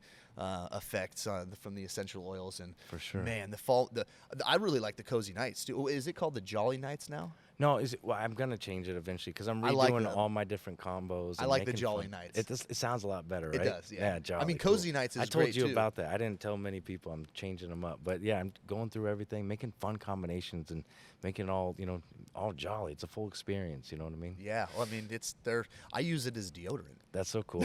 I literally up on my armpits, and there you go, man. Yeah. I mean, it smells great. It's the cleanest formula my lab's ever tested. You know what I mean? Coconut oil and beeswax as the main ingredients, for the base. And yeah, I loved hearing that from my lab too. Yeah, no bullshit, no fragrance, no parabens, no THC either. No THC. Using the roots, anybody can use it. Like all walks of life and all ages do. Like which is really important for people who have to pass a drug test. So 100%. If you're looking for a good quality CBD lotion, Bjolly is your go-to. Thank you, man. I appreciate that. Input's always nice, positive and negative. Also, someone that's interested enough to take the time to recommend something's always nice. And I'm always, I definitely have grown in that area. And the universe is always talking, and you don't know if it's going to come from a kid or a tweet. I've had some funny things happen recently where someone will come to me with an idea, and I'll be like, "That's shit." Yeah, I don't like that at all. And then I'll think about it and be, "That's amazing." Oh, really? Yeah, you just spoke too soon, kind of, or jumped. Yeah, and it's just my own blockage. But I gotcha. But being open and searching. And being open to ideas that's and change, key. that's important. But yeah, it's like our logo. We changed the MuayTV logo. It used to be the MTV one because a lot of the inspiration came from the original MTV broadcast. But clearly a little controversial. Yeah, we couldn't go with it. So I clearly had to change something there. Eventually, yeah. At least 20%. But I had a friend exactly to make it good. I had a friend of mine redo the logo, and it's a team effort at MuayTV, so we all vote on it. Cool. But my friend works for YouTube. Oh wow. And he has schooling in branding and logo design. So I went over to hang out at his house, and he just popped out his laptop and showed me a couple things, and I was like, oh. No. No. You know, very plain. Yeah. I don't Well, like from it. his original design, that would the MTV was like the thought and the feel and what he wanted to see, come out of Muay TV, and then to see like the classic Exact YouTube, opposite. Yeah. Google, just It's the. too plain. It's not you. It's not your personal. And what I knew really saw. when he brought it up, I knew his feeling, but That's it right. grew on you. No, but instantly, by the next day, I was like, this is brilliant. And the Muay TV logo is so strong. Like, when it's put up against other logos, like even UFC Gym, which this is an iconic, super powerful logo, Muay TV logo's stronger. That's really cool. Yeah, and my buddy Josh, shout out Josh, these guys at YouTube, brilliant. These guys make big bucks. They live down in the Santa Cruz Mountains. You know what I mean? They know what they're doing. I'm just a guy. I thought I knew, but I'm coming into it with a graffiti artist, skateboarders approach. But that's kind of the wildness of starting something. But the one he created, so on point, so powerful. Looks like ESPN Sports Center. That's cool. And It is really cool. well, to have like that marketing and that branding background and the education that they have, that's really cool. Yeah. I've never marketed. I've never done sales. I've I never done highly anything. recommend. It's so Yeah, simple that'd of be a cool. design. It's Yeah. kind of crazy that's all you. That's And just to be open to like consulting a pro, like I'm a pro boxing Yeah. coach, not a logo designer. Yep. So what would a pro, like a guy that had my experience in that field, what would he do? Yeah. And be open to it, like instead of thinking you know everything, it's like we're watching stuff happen. Yeah. And always learning. And then always again, growing. it's the collaboration. The other thing I noticed, not to go too deep into it, within Muay Thai, everything's ironic. What do you mean? Everything's a parody of something. Okay. Like they're taking, like the MTV is, the Muay TV, the original logo's taken from MTV. I just copied it and changed it a little bit. But I wanted to do something that was original in its own. It wasn't a copy of something.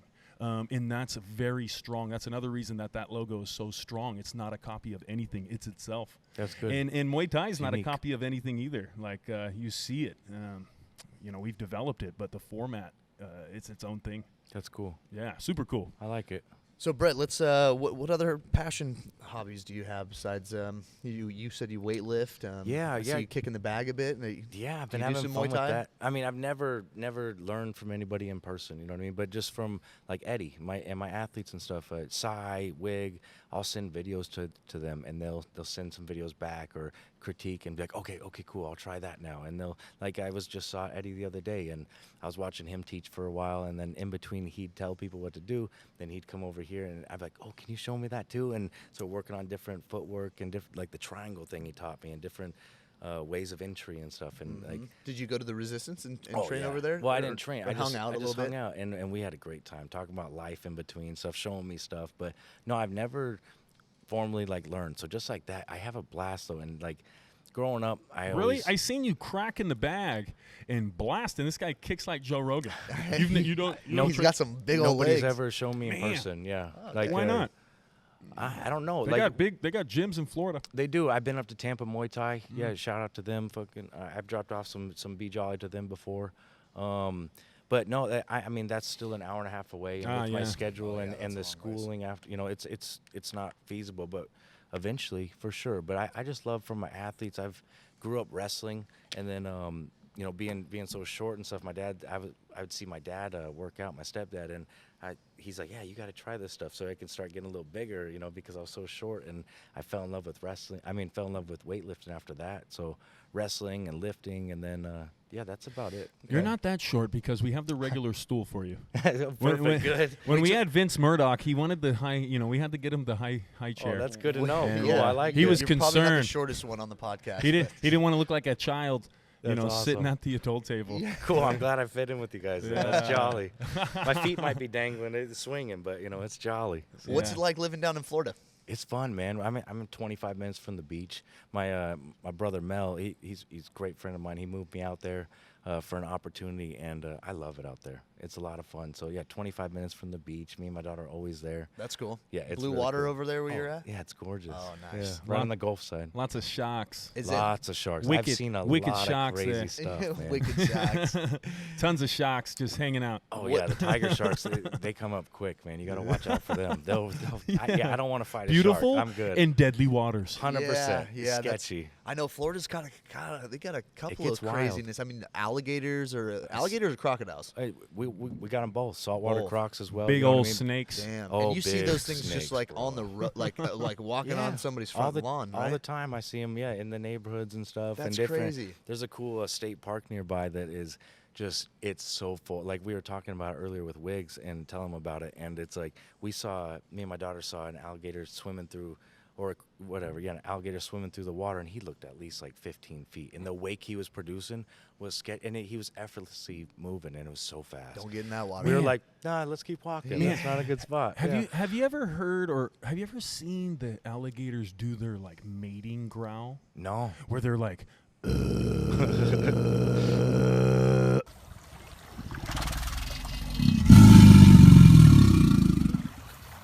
like underwater, like with the nostrils barely coming out Dang. No, huh? and like billowing, like huge old like Captain Hook. Just monsters. Yeah, and then the water vibrating. Ooh.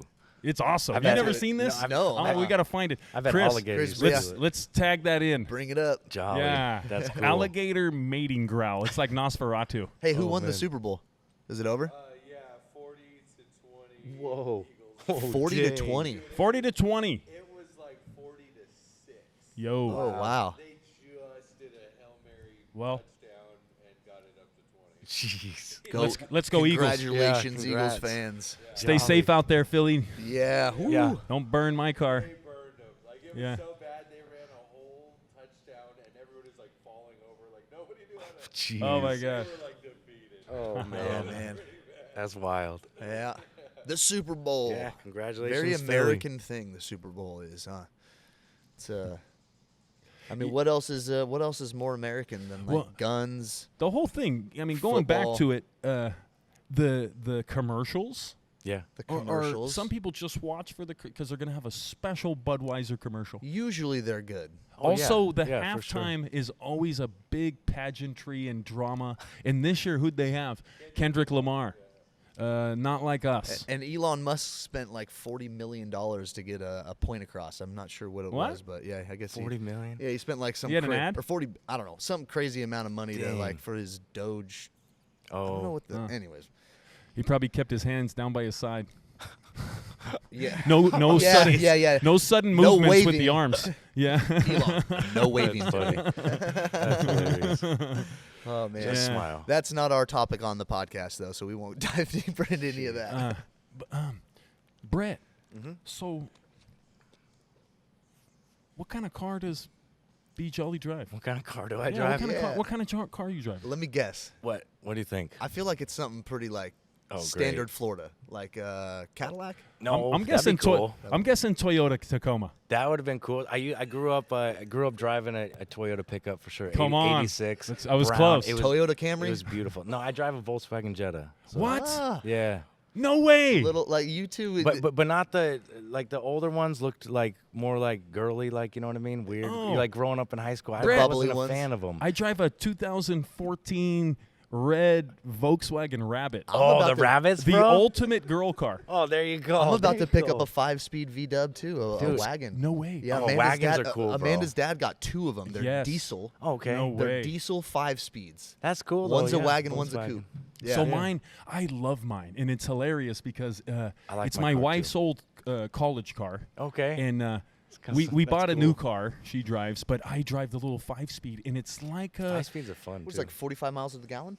Just rips around. No, it's got a powerful motor, 5-speed. It's a sporty car. I feel like James Dean Oh, that's in the cool. Porsche. There you go. You know, Hey, you're and- winning and- right there, bro. And it weighs That's like legit. it weighs like yeah, in the Rabbit. In the 20 Rabbit. It weighs It's a 2,200 pounds wet.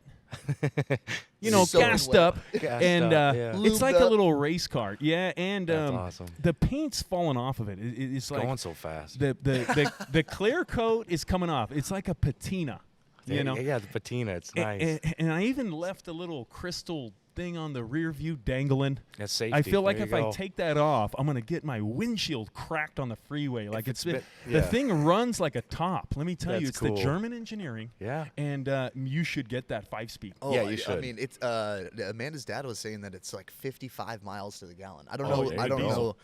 They're gutless though. That's cool. Mine's fast, but like those, they run forever. Great gas mileage, but not as they don't have that horsepower.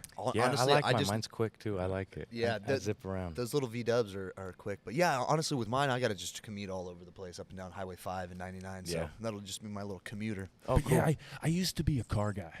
Yeah. Yeah, What, you what's do. some You of your know, favorite cars then? I grew up in the 90s up until, about 2005.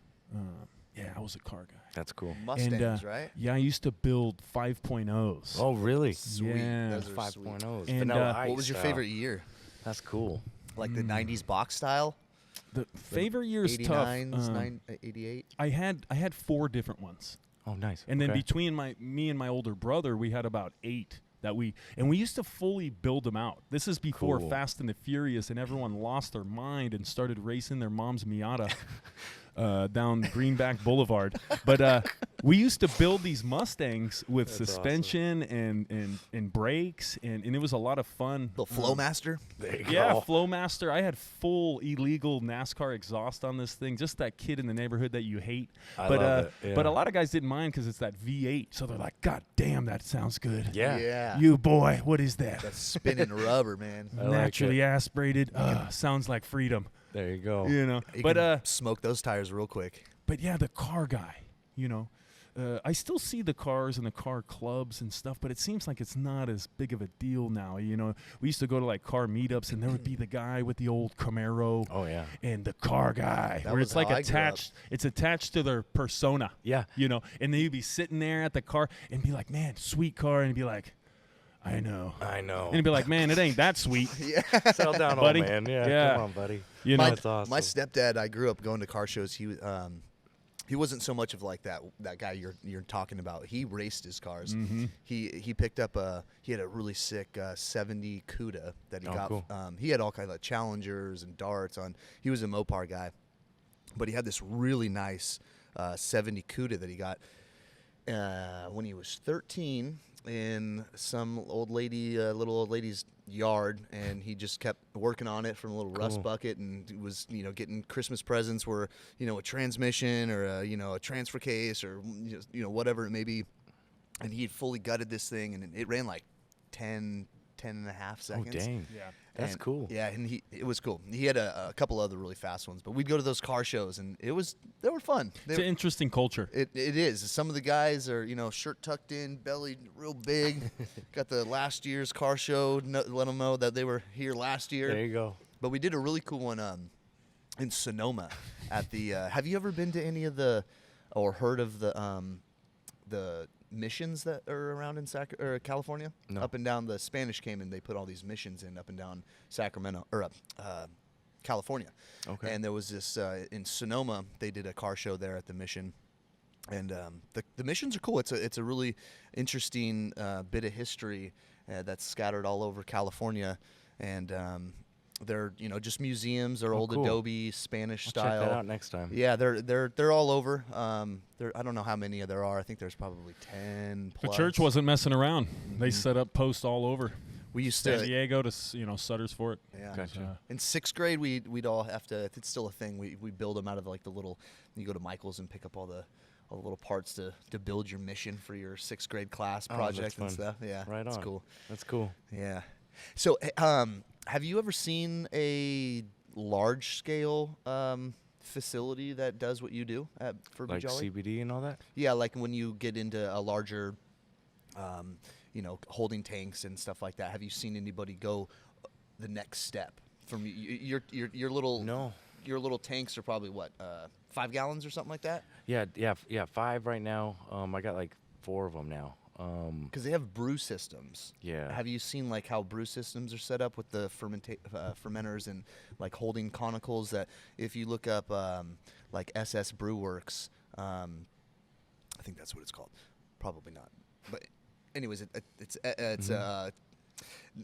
Portland Kettle Works is another company that makes them, but they're smaller scale stainless Okay. steel conicals that would be really cool for what you do. Okay. They have like a cone for where you can pull the pitch of the yeast out, but that just you can.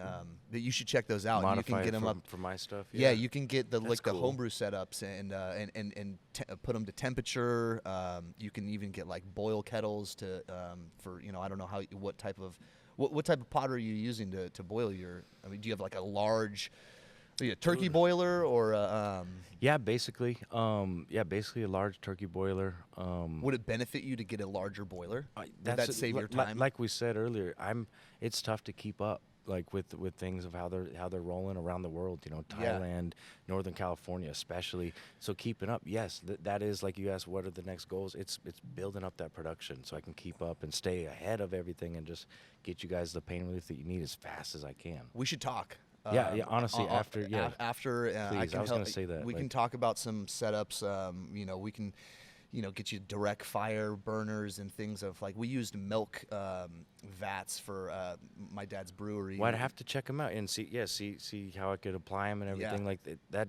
That's really the next steps is just going to those bigger levels so I Totally. can help out more people around the world. So, Yeah, I could definitely help you out with that, and That's cool. And do it at a cheaper cost than like buying it straight from the Jolly. producer. Yeah, Hey, yeah. that's a huge help. Thank you. It's fun and to plus the brainstorm. insight too. Yeah, like I'd love to see all that, and that just shows me where it can go and how much more I can do. So Yeah, because production's a huge thing when you're big time. when when you're only working with a 5-gallon pot. Yeah, and the cooks take over a week in a sense. You know what I mean? So like just for the first part of the process for that cook, and then the cooling, and you cooling it, and then I check the consistency to make sure the consistency is perfect to what I want. Because if it's not, I got to heat that back up and recook and figure it out. But it's we got it down to it. But yeah, you check that consistency, heat it back up again the next day, filter it again, and then it's in our stock pots and ready, for the orders.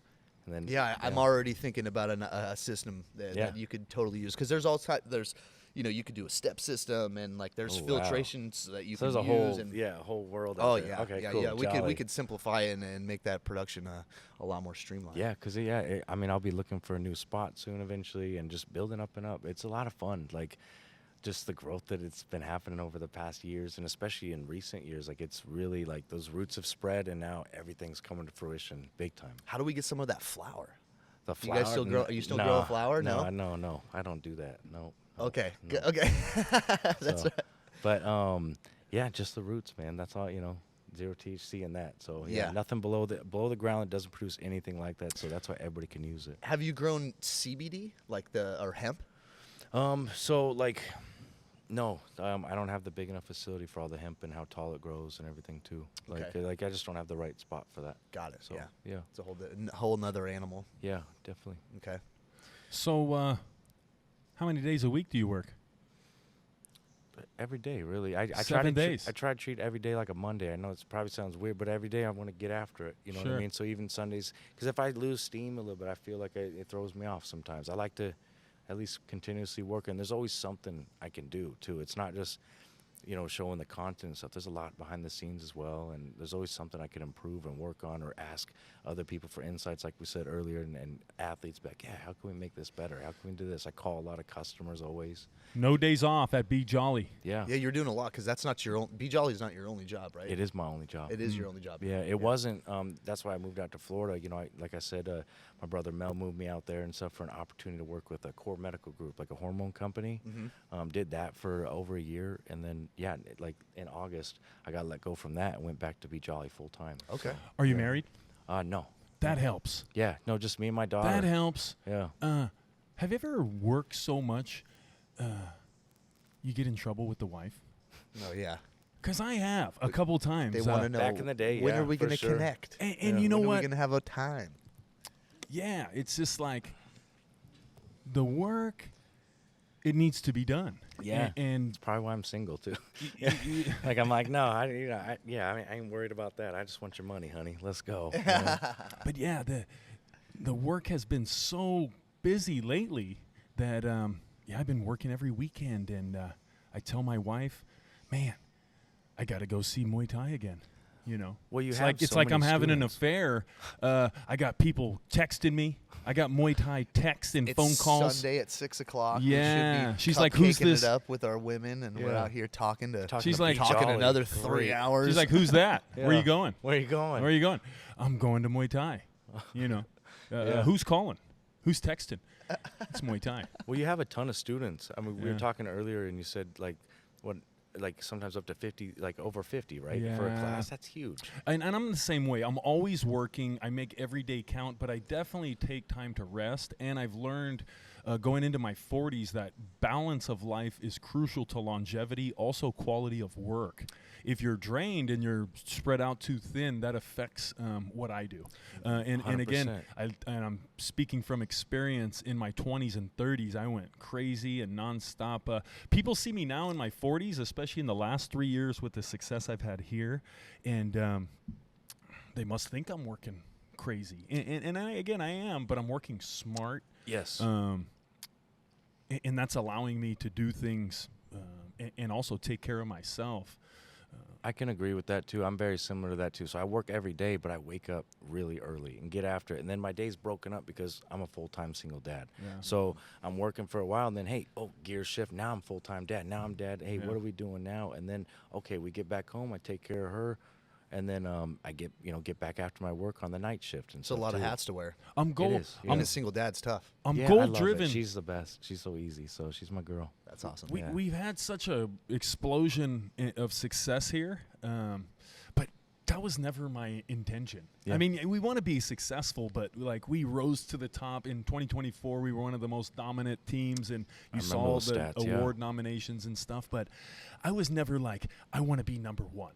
Mm-hmm. I want to, and the awards kind of got like that, where everyone was being super competitive, like who's the real best. And really, I was just trying to do the best with the position in the days that I had to work. That's and it it, just bro. ended Yeah. up that way. That's the best which is recipe. really cool. I kind of unlocked something there. Being over competitive and trying to be number one kind of takes your eye off the magic It makes of the it work. different. Really for puts sure. a lot Yeah. of pressure on. I mean, Yeah. unnecessary pressure Yes. if your coach is just like, whoa. It's like the bottom line kind of Yeah. thing. If you're always worried about the bottom line, then, I feel like there's it can take that passion out of what you're doing too. You know what I mean? well said. Yeah, for Yeah. sure. But yeah, the success that came and the recognition is cool, but we're just trying to do good work and make the days count. But the balancing. Also, I learned that some things you can't figure out today. So I've learned to put things away Yeah. and come back to it. Compartmentalize it and come back. And take a break from it and go do something else and then come back onto it. Some things aren't solvable at that time. I've had problems that I never solved, and then I figured it out 10 years later. Yeah. So I quit forcing stuff, and just being in the moment. Live in the moment. Yeah. That's all we have is today. We have this moment right now. That's it. Like I could die on the way home. You know what I Yeah. mean? And all I have right now is this with you guys, Chris, my daughter. You know what I mean? That's jolly. This is what life's all about. Living in the present. That's a hard thing to do, and I'm trying to practice myself and be always better at working that on it, because for sure. I'm there's a lot going on in my life. I got a lot of my career is taking off, and That's cool. and it's hard to not continuously think about what your week's going to look like, and then and how you're going to schedule your week out, and and then you're thinking too far in the future, and you're not with the people that you're with or the moment that you're in enjoying that. And that's really it's a hard place to be. I mean, it's a good place to be so busy that you have so much on your plate, but like you've talked about, the balance of Exactly. work and life and play and your loved ones, all those kinds of things make you as jolly as you need to be. And Yeah. I mean, if you're just stuck in the future or in the past, it's hard to be grounded in your miss thought everything. process. Yeah. They're for all sure. they're all connected. Past, present, and future. They're all connected, but being in the moment is a tricky one. It's a very slippery one, and we've done so many hours of podcasting, and people will bring stuff up to me that I've said in the past, and I don't remember saying it. I write a lot of this stuff down. It comes from my writing, the stuff that I'll bring up and talk about. But I was talking about last year, I was in the pocket so nicely that I was in the present moment so well that I didn't even know what day it was. That's cool. Because it didn't matter because it's today. Yeah, exactly. And my days, whether it be Sunday or Tuesday, it's the same if you can dig it. You That's know, how I'm I just operate, right now, even right here with you guys, there's nothing else going on. You know, it's just us here, and I'm trying to stay there. I'm soaking that up. Also, the stuff that's coming in the future, It'll come. Yeah. well, you don't know what's going to come. And I'm a No. problem solver. I have a real deep math mind, and you can drive yourself crazy trying to figure out what's going to come. And then at the end yeah. of the day, from life experience, we know we don't know what the hell's going to happen. I know, and You we know. could think up these scenarios, and I used to be like that in the past too. I lived in the future a lot, or in the past, and that's why I think now, like, it's, you know, it took a lot of years to dial that into more living here. And of course, yes, sometimes we look ahead. You know, we got to plan a little bit sometimes, but really, I'm always, exactly, trying to live here the most. The you other know? thing with visualizing the future is making sure you're not doom Yes. thinking, And where you're sometimes just thinking of disaster, which a lot of men do because we're protectors and providers. We're trying to prevent something like that. But Yeah. that negative outlook, it's taking you out of the moment. And what are you trying to do? Create that for yourself? How about thinking about positive things and how Exactly. we're going to go on vacation? I'm going to go on my honeymoon here in a couple months, and Oh, where that's you the going? future. I'm looking. Me and my wife are going to go to England, and then cool. we're gonna Sweet. we're gonna drive up into the countryside, Whoa. up towards Scotland, get out of London, and see some of the Roman bathhouses and some of the Wow. historic stuff. Yeah, we're gonna That's be in- exciting. Yeah, we're both nerds, so we're gonna be in heaven. That's there. a great honeymoon. I love that. I can't wait to hear about all that, man. That's cool. Also, I can't wait to stand at Stonehenge and soak in the vibe. You know, Jolly. That's because cool. it's my that's where my ancestors are from. But it's such a historic landmark. Have you been out there before? No, all my world travels have been in Asia. Okay. okay. This is So- going to be really cool so for you then. Europe, I definitely want to try to see it before I'm too old. Yeah, uncharted land. That's exciting. So bro. you're just going to be staying in? Are you flying into the UK and then traveling up in a car up to Scotland? Yes, yeah, Cool. we're gonna stay in London the first 3 nights, and then Cool. drive up into the Peak District, which is where a lot of the old castles and the beautiful English countryside is. That's cool. cool. That'll be really Wow. cool. Yeah. Europe's amazing. And It's very so romantic. old. And You've been there too? Yeah, I did a trip around Europe. I went to Ireland, cool. Greece, Greek islands. I went to Italy and Barcelona. Wow, man, that's really cool. Yeah, I've never been out there at all. It's way different than here, and Yeah. it's way different than Mexico. How so? The everything is so old. It's amazing to walk past a building. The Gothic quarters in Barcelona were the coolest place that I've ever been to in my life. The architecture, the detail cool. that they Yeah. put into things. I mean, the Barcelona's different. the church that they've been built. It's been like, I don't know, 500 years or something, even longer than that. Like they're still building Still stuff building from it? from back then. And you'll Whoa. so in the Gothic quarters, for one particular thing that stood out to me, my wife at the time signed us up for a walking tour, and I was like, what? Like, we're out here in Europe, and I want to go drink at pubs and go do all this stuff, and you signed me up for a walking tour? Like, I was just dreading it. And this girl was super cool. She knew everything, Yeah. all the details. Oh, so that's I had to fun. walk past all these cool things and wouldn't have known what anything was. Yeah. And she's pointing out, so for example, one thing that I thought was just amazing was this one building. She had, each layer was like, this was 1100 AD, this was 1700, and then, it was just Jeez, that's it was just cool. a house. It was an apartment complex, or like a But showing it all. That's and it was awesome. just how it was built. And they in that area they didn't tear anything down. They just built on top of it. Whoa, So lots all of the history. foundation, all the streets, all the everything was original. Dang. And then we walked into this little courtyard where Michelangelo went to church. It was his church that he went to, and in that area, in that courtyard, she went into the history of Michelangelo, and then she talked about the bullet holes that were on the wall. And I would have, whoa. you would have, and honestly, the first thing I thought was, man, what's up with this messed up wall? Why haven't they fixed this? This looks like shit. And then she goes and tells us that this is where Mussolini dropped in World War II. Mussolini had dropped a bomb in that square, and that was shrapnel shards. And then they also did a firing squad on this one wall, and you could literally touch the bullet holes in there. Damn. And that's a lot of history right there. Just the history alone. Wow. It's like between They just left them there. the World War II. Yeah, they didn't fix it. They didn't fix it so that it showed that happened. the history and what happened. But just like I said, a lot of cool history, old stuff. I mean, it's way older than the United States. Even our oldest stuff here, over in Pennsylvania and New York. There's nothing like that here. I'm gonna be in heaven. You're gonna. I'm a history nerd. Oh, that's exciting. Stonehenge. I'm pumped for you guys. Yeah. Is probably going to be, I hear it's underwhelming if but if you are there for the right reasons and knowing the history on it, I think it will be a pretty fascinating thing to see.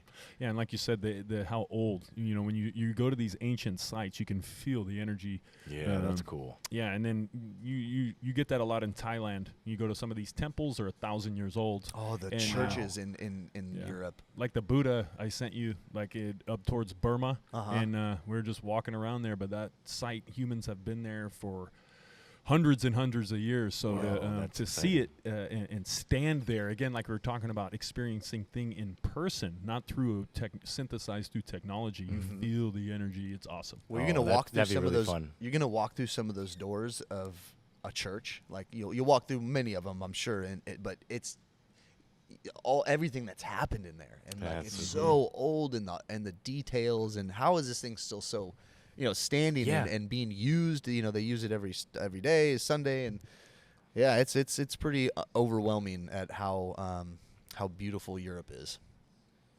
But yeah, definitely check out Europe sometime. Yeah, take I your will. kid there. It's awesome to be able to experience other cultures at a young age. Yeah. Because especially in your teenage years or in your early 20s, because even if you've traveled around California or been to Colorado or wherever in the States, it's still the United States, and we have a huge culture here. But to see how other people live and the toilets they use and the money they use and all the little details, yeah. It's so different. They might look like us, but that's exciting. Very man. different. I'll definitely make it out there sometime for sure. Yeah. Definitely. The bathhouses, though.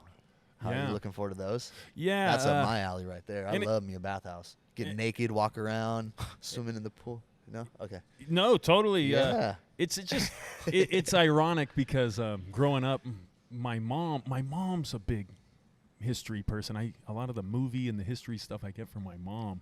But my mom used to always say, because we're Scottish on my mother's side, and in the Roman Empire, was very popular and relevant. But my mom would say, they found Roman toilets in Scotland.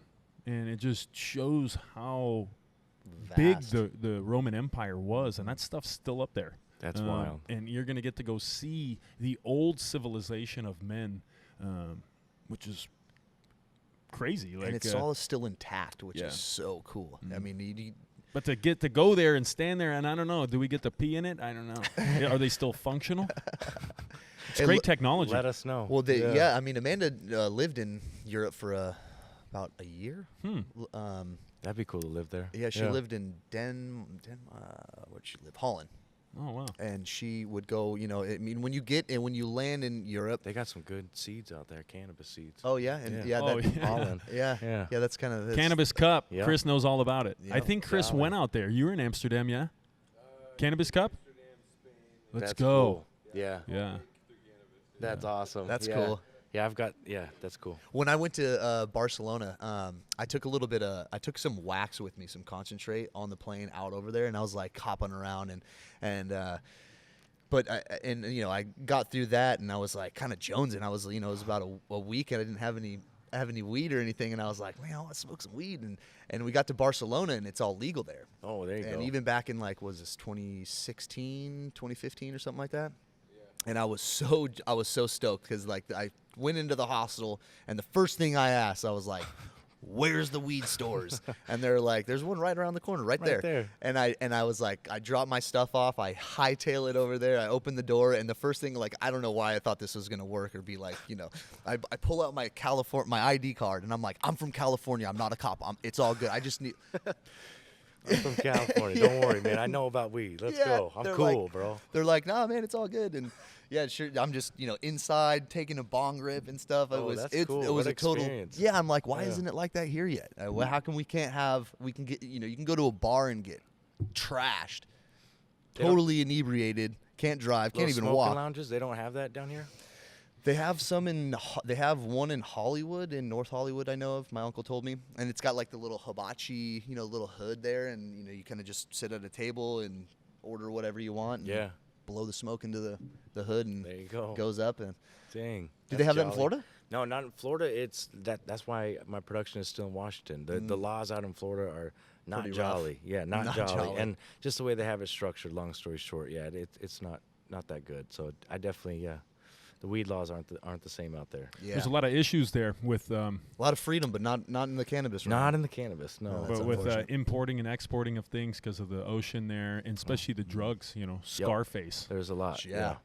Yeah, there's a How lot. is it? How is it living in Florida? What is it? I mean, are you I don't know where. Like, is Miami close to you? Do you get to that kind of vibe of like is everybody in Florida just kind of with the flamingo button ups and There's quite a bit. Birkenstocks and Yeah, stuff? quite a bit. There's quite a bit of old people for sure. Uh-huh. Especially where I live. Like I'm in like just above Naples, like below Sarasota on the Gulf side and all that. What's the closest major? Like, there's Tampa, Miami. Tampa's an hour and a half. Miami's 2 hour, 2.5.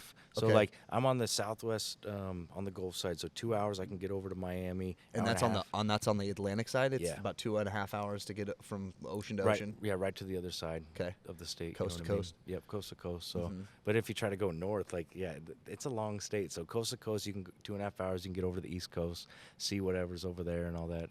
Good food down there and stuff. Yeah, for Yeah, sure, bet. definitely, yeah. Like what? Like all kinds of different, Latina Cuban, stuff, yeah, Mexican, Cuban. Oh yeah, all that stuff, you which got I love. all Creole and that. Yeah. barbecue. Oh, tons of barbecue too, I for love sure. barbecue. We got to talk about the weather Oh, because I love it. you're hurricane, tornado, Yeah, how do you deal with that? a little tsunami, Have you maybe been- Yeah, there's hurricanes all the time. a And little we actually storm had- surge. Yeah. Oh, the storm surge was so bad on this last one. Yeah. It What's a storm wrecked. surge? So from the hurricane, all the water water that's pushes been in there. brought up. Oh, yeah. And man, it was What a bad. mess. Just this last one that ripped through, it destroyed like a lot. Heck, the island that me and my daughter go to, Boca Grande. It's like 25 minutes away from my house. Beautiful, cool little private island. There's a church on there that's close by the water. From the last hurricane, it had about like 4 feet or so, like of sand inside of the church. Whoa, That damn. it just The cleanup on destroyed- that would be oh, nuts. The island was closed down for a while, like you know what I mean, of just even being able to go onto the island. So Man, how do you live in a place like that? People were like, "Oh, I couldn't do earthquakes," but I mean, to live in a place that literally just it's wild. waves come through and The just ocean. I mean, it would ruin everything. Yeah, and Like, Florida's flat. Like we're like zero. You know what I mean? So it doesn't take. You get a small surge, it's wrecking the whole place. Wow, Like that's like, crazy. Yeah, You're it's a- bad. You're a hop, skip, and a jump from the Bermuda Triangle. Yeah, it's just right there. I know. You're gonna get lost at sea. Yeah, sketchy, bro, Yeah. for sure. Have they figured all that out yet? What was up with all that? What's you can go to Bermuda? Bermuda. I There's mean, just wicked storms there, and before we had good tracking information, a lot of stuff is lost. it's this weird Also- like airflows. also the- okay. The open ocean space, it's not as easy to search for things as people think, especially back in the old days. But we're losing bet. stuff now that we're not recovering in the ocean. Like Wow. our concept of how big and how measurable the ocean is not very good. It's wild. Imagine all the crazy stuff in the ocean too. I mean, like we said earlier, the sharks. But out in Florida at the beaches, man, I see some wild stuff out there for Yeah. sure. So imagine the deep waters. Yeah. Sketchy, bro. I'm a big fan of water. I like snorkeling. cool. Scuba diving's You would on love my list Florida, of bro. things to do. Yeah, you'd love it. Just Yeah. don't get eaten by a shark, but you'd love it. Yeah, I want to do those like cave explorations. Yeah, up north. There's quite a bit. There's a cool state park. Actually, we haven't been to it yet, but we're gonna go to it for sure soon. Yeah, the- caves and all that. Really pretty. That looks cool. Like diving in a Yeah, cenote swimming or there, something like for that. sure. Would be so cool. And then tunneling through some caves. Nothing too crazy though. I don't want to those caving guys. Have you seen the cave? Have you seen those videos of the Oh, man. caving guys? That Yeah. they Like get where in the wet. They get in like rubber suits and then just no way. Nah, and like man. squeeze. I knew Yeah. this guy. He weighed Tiny like he was like spots, as big I'm as you, good, Chris, bro. dude. And he was squeezing through like and tall like How? Not a Ezra. chance. I How ain't and doing that why at do you all. pick that as your hobby? I have no. Like, let's get into cave squeezing. Not a chance. That's bro. what it is. It's Well, I'm going to meet you. We're going to go out this weekend and get in Oh, man. We're going to go deep into the Let's see if we the get cavern. stuck. no way. I mean, For claustro- no reason. Nightmare, bro. claustrophobia is There's kicking some- in just thinking about it. Oh yeah, I'm all shaking in my chair like I nope. feel like will my not be uncle there. just shoved me into a Ziploc tub again, dude. When I was, Bro, That must be a rush, My sister though. used to do that shit to me. You must be freaking out. I'm claustrophobic, so. I Oh, get yeah, s- me I- too, I man. freak out when somebody gets me in a freaking guillotine in jiu-jitsu. That's awesome. You can't get out of a headlock from a rock. For sure. You're stuck between that. Like that one movie, what was it, like 127 hours or whatever it Oh, was? dude, when he cuts his leg Bro, off. forget about it. Like That guy was a dumbass, though. That dude literally went out. He was a dumbass. He went out there and it was like talked about. His whole situation was just bad stuff, dude. Bad stuff. Yeah, just the whole like a cave. bad Jack London movie or something. Yeah, that's a lot of bad things. Just trying to go squeeze through caves. I'm not gonna do that. I'll stay above ground, stay at the beach, keep it jolly. You know. Have let you me know been to how it Utah goes. though? Have you ever seen the No. canyons where that Send guy a was? drone. That's a Fly beautiful the drone area in. out there, the we mountains. we got Yeah. technology for that. You know, we don't gotta go climbing. No, down there. no, I'm good. Yeah. Let's see definitely. what's we'll see what's in there. Well, Yeah. tell We tell got that sonar. Without going in, for Yeah. sure. Yeah. That's jolly. I wanted to before we run out of time tonight, Yeah. I wanted to go over the 2025 Muay Thai ins and outs.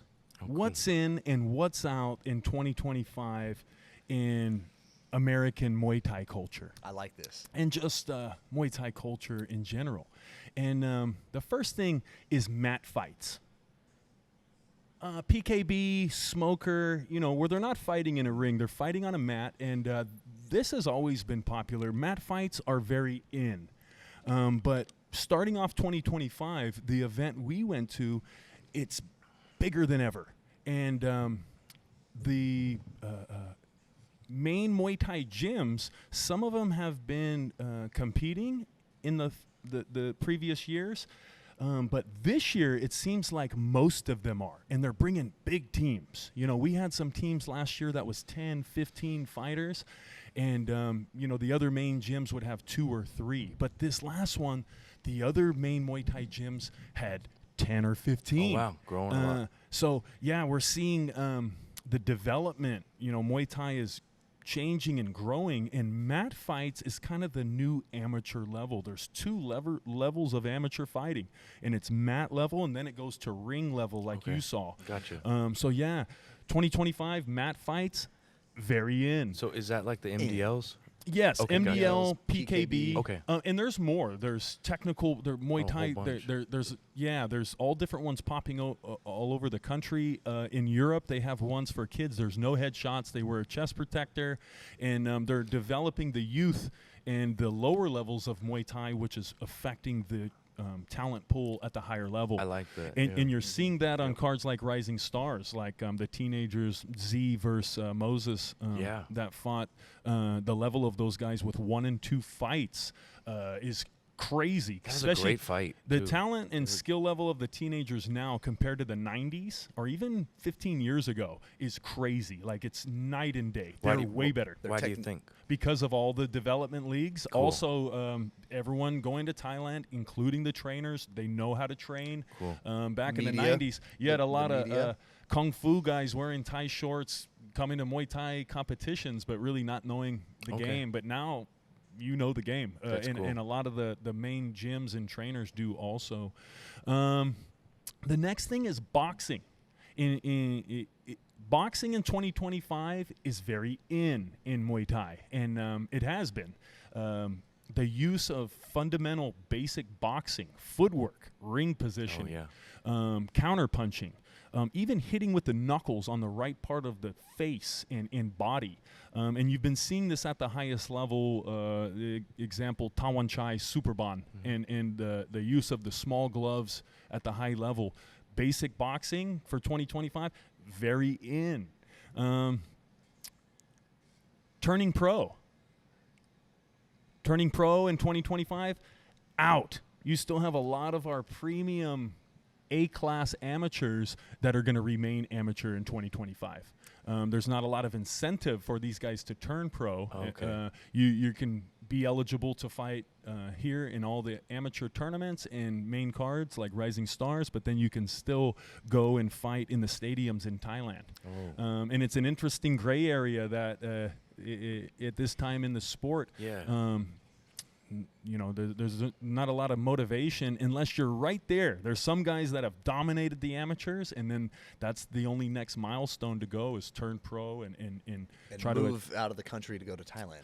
That's a huge move. Yeah, and there's some stuff happening here. There's some pro action happening here. So but still out in 2025, making that pro move and never coming back. Bad mouthing, out in 2025. Always been out in Muay Thai, and again, we saw it. We talked about it at the last show yesterday. There was some booing and trash talking in the crowd, which I did some recon on why and what was going on. It was some excited family, fans, and friends of an amateur who was doing his debut, and they just weren't really. They didn't know the culture. They didn't know the atmosphere, and I think they were just real excited for the Super Bowl, and they were rooting on their team and their kid, and they were booing the opponent while he was walking out. And oh, geez, really? Yeah, we were like what the hell is going on right now? Why is somebody booing? I've never heard anybody. It's like WWF. Boo. Yeah, at an amateur Muay Thai whole event. New crowd. That's crazy. Yeah, they weren't used to the whole culture. Yeah. And I went over to the team. That's not cool. Yeah. That's crazy work. Yeah, I went over to the team and I just was like, man, I gotta know what's the animosity between you and the other team. And they were like, man, they didn't know. We talked to them. So that team, if just to squash any of that, it was just excited family and friends. So no animosity, no bad blood there.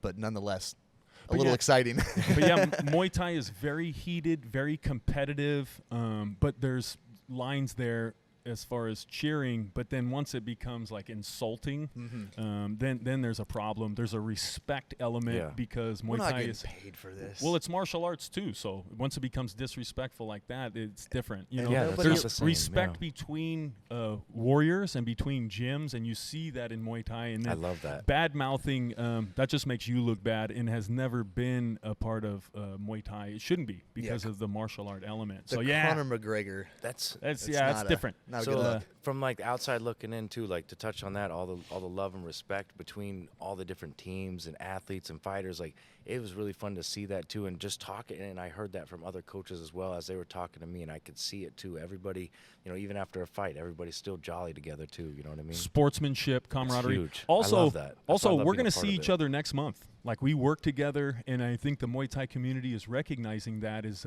You don't want to pee in a bed that you sleep in every year. We're going to see each other again, and the community is small. So when you do something like that, it looks bad on you and your whole team you're involved with. Well, yeah, you got to keep it jolly. Like there's no need for that. You know what I mean? Yeah, it's not. That's definitely. You heard it. Jolly. Keep it jolly. Yeah, exactly. There's one thing you learned here today. Keep it jolly. Next is merch. Merch. Very in 2025. We saw it at the booths. Lino told me there's not even any more room for a vendor's booth, and you see all these different merch companies and the crowd wearing the merch. The NorCal Muay Thai drop happens. It's like a Supreme. When Supreme would come out, and these guys are picking this stuff up and wearing it around, and it's good-looking stuff. Oh, it's great stuff. I love this. This is clean work. Very classy, very well-made stuff. Yep, and quality fabric too. I love it. And yeah, like you said, the merch, it's crazy and really cool graphics, really cool designs. And so I see why everybody's loving to wear it and support each other too, and support their companies and their businesses. It's a fun community. Yeah, it really is. It's the hype, and again the age demographic behind Muay Thai. We're kind of old. Just kidding. But it's a lot of teens and 20s, and these are the people that are going to buy the merch. They want to be a part of the crowd, and no easier way to do that than get the new hoodie with a matching hat and pull up to the fights. Shout out to NorCal Muay Thai. Pretty soon. You're doing a good job. I'm going to do some merch, and we're going to have some MuayTV merch coming out soon. Yeah, then Leo's got one too, his company that it was right next to Lino's as well. So Leo's got a company too coming up. Oh, cool. Yeah. He gifted us a couple shirts. It's awesome. Very cool. I'm gonna do a cross collab with Wrangler. With Wrangler, dude. Yeah, that we're would going to be bring the Wrangler into the scene. It's going to be Jolly. crazy. Get ready. I like it, bro. That's fun. That'd be dope. Hey, you know what? I've That'll been be seeing cool. it. I kind of started a thing. I think the Wrangler jeans for $20. I've been seeing it Got 'em around on right town. now. I see it's you very post about nice. those, Yeah, yeah. they're great. For and, sure. With all the new tariffs, cheaper than ever. Bro, I but don't even own jeans. I don't even Really? have jeans, like, because I moved to Florida. Yeah, why and- would you in that humidity? Yeah, I That's like had Chris. jeans, and then my legs, they don't fit them no more. Legs you know are what too I mean? big. Yeah, they kept growing, Yeah. and I was like, all right, no jeans. So I showed up here with just shorts. Like, Yeah. Crazy that's it, talk. bro. It was Yeah. freezing yesterday. Exactly. It's freezing out there tonight. Yeah. Tonight's going to be 32 degrees, and these guys are wearing shorts and flip-flops. Keeping it jolly, right? Keeping you it know? jolly. Life's too short. Next is missing weight. Ooh. Missing weight in 2025. Out. Out. Always and been. we saw it Not over the cool. last couple of years. A lot of guys missing weight and just missing weight by that pound or 2 pounds. But you know what? If you know, you know. And in the game, it's that last pound or two that makes all the difference. And, you know, take Incho for example. Incho, it took me 2 years of consistent training to get him to 118. When he fought Jesse Lara on Rising Stars 1, they fought at 122. Okay. And it doesn't seem like a lot. 4 pounds No, it's a from lot. 22 to 118. Those But when last you 2 pounds when are you only weigh 100 pounds, treacherous. that's a big percentage of your body weight. But it's also that last pound that fully dehydrates not only the water but the glucose sugar out of your muscles. And drained, yeah. you got to be able to fighting for the title. You have to come under the weight. But what we see, and we saw it with you last year, Jay, is guys will agree to a fight at 142. They've never made 142 in their life, and then they'll come in and weigh in at 144. Yeah, what's the and then point? just be like, "Oh, it's all They'll good." take my the extra bad. pound that they're allowed. That's weird. And then, they'll- and then we have to Yeah. take the fight, right? Because we did all the training All the camp, work. we That's- sold all the tickets, so they put us on the spot, and then That's they so have dumb. they have the advantage. They can't even make that weight class. So, but I still it's went an in old there and trick. handled it, though. Yeah, thank Still God. won. But that's an old Beat the trick. giant. Fight in your weight class, and Yeah. if you sign up or your trainer signs you up for a fight in a contracted, it's a gentleman's agreement, and you keep missing weight. That you broke the agreement, man. You changed the game, and that last pound or 2 pounds, that's money. That's Yeah. that's on the handshake. That's a big part of the contest. Yeah. And man, do your diet or go up a weight. So yeah, missing weight out 2025. I think that's weird that, like, they can come in, like, over and just be like, hey, does this work? You know what I mean? Let's just rock with this. It's like, that's dumb. It's an old game, and people have gotten loose on it. But Yeah. a guy like me that's been in the game for a long time knows that little detail can make all the difference in how hard your guy's going to hit. Also, big can you time. even qualify for that weight class? Like, I used to be able to make 199. You know, like we're talking about, I walk around at 220 something, but I can hit 199. Berto cannot. Okay. So Berto's not in my weight category. He's too big. Berto's 250. Okay, He can't wow. make, if he 199, you have to chop his arms off. Yeah, no. You know? Yeah, it ain't gonna so work. that puts me in a group. It's a different size, Mm-hmm. you know. And again, even one weight class at a high level of fighting makes all the difference. The guys that change weight classes in boxing, like Pacquiao and these guys are legends. And man, not many guys can move weight classes and win world titles like that at the Yeah. top. You might be able to move around weights in the gym and spar with guys 30 pounds heavier than you, just messing around, but not hard sparring. Yeah, to not actually hard go sparring. after 30 it. pounds, break your face off. You Oh, know, for sure, I bet. scary. That's like when you spar with Marty. Like you yeah. Oh, I've catch heard you of- yeah, catch that guy. Marty on the Thai pads, and he could He'll break your push you, arms. yeah. He could break my arms if I catch it wrong. He can break my arms through the Thai pads. Like it's a Dang. different size man. That's Uh, wild. Yeah, if he kicked me full power, dude, he'd knock me down. Oh, for sure. Yeah, he dropped me real quick. I just don't No. weigh enough to. I need No. to be pads for jolly that after man. that, bro. The for sure. the last thing on the list is the why. In 2025, in American Muay Thai culture, and let's just say NorCal, because I don't spend a lot of time in the South or on the East Coast, although I keep up with the shows, but within the crowd in the Muay Thai community, is the why in or out? Explain what the why is. Is it the question or? Why? So the why is something that's used, and you're going to see it, outsiders looking in, but you're going to see us do this thing with our hands. And it's a part of Muay Thai culture. It's a sign of respect. And there's a hierarchy to it as well, where you'll see younger fighters do it to elder fighters or figures in the Muay Thai community. Within the Muay Thai gym, when you come in, you'll see the fighters why the crew and then the elders.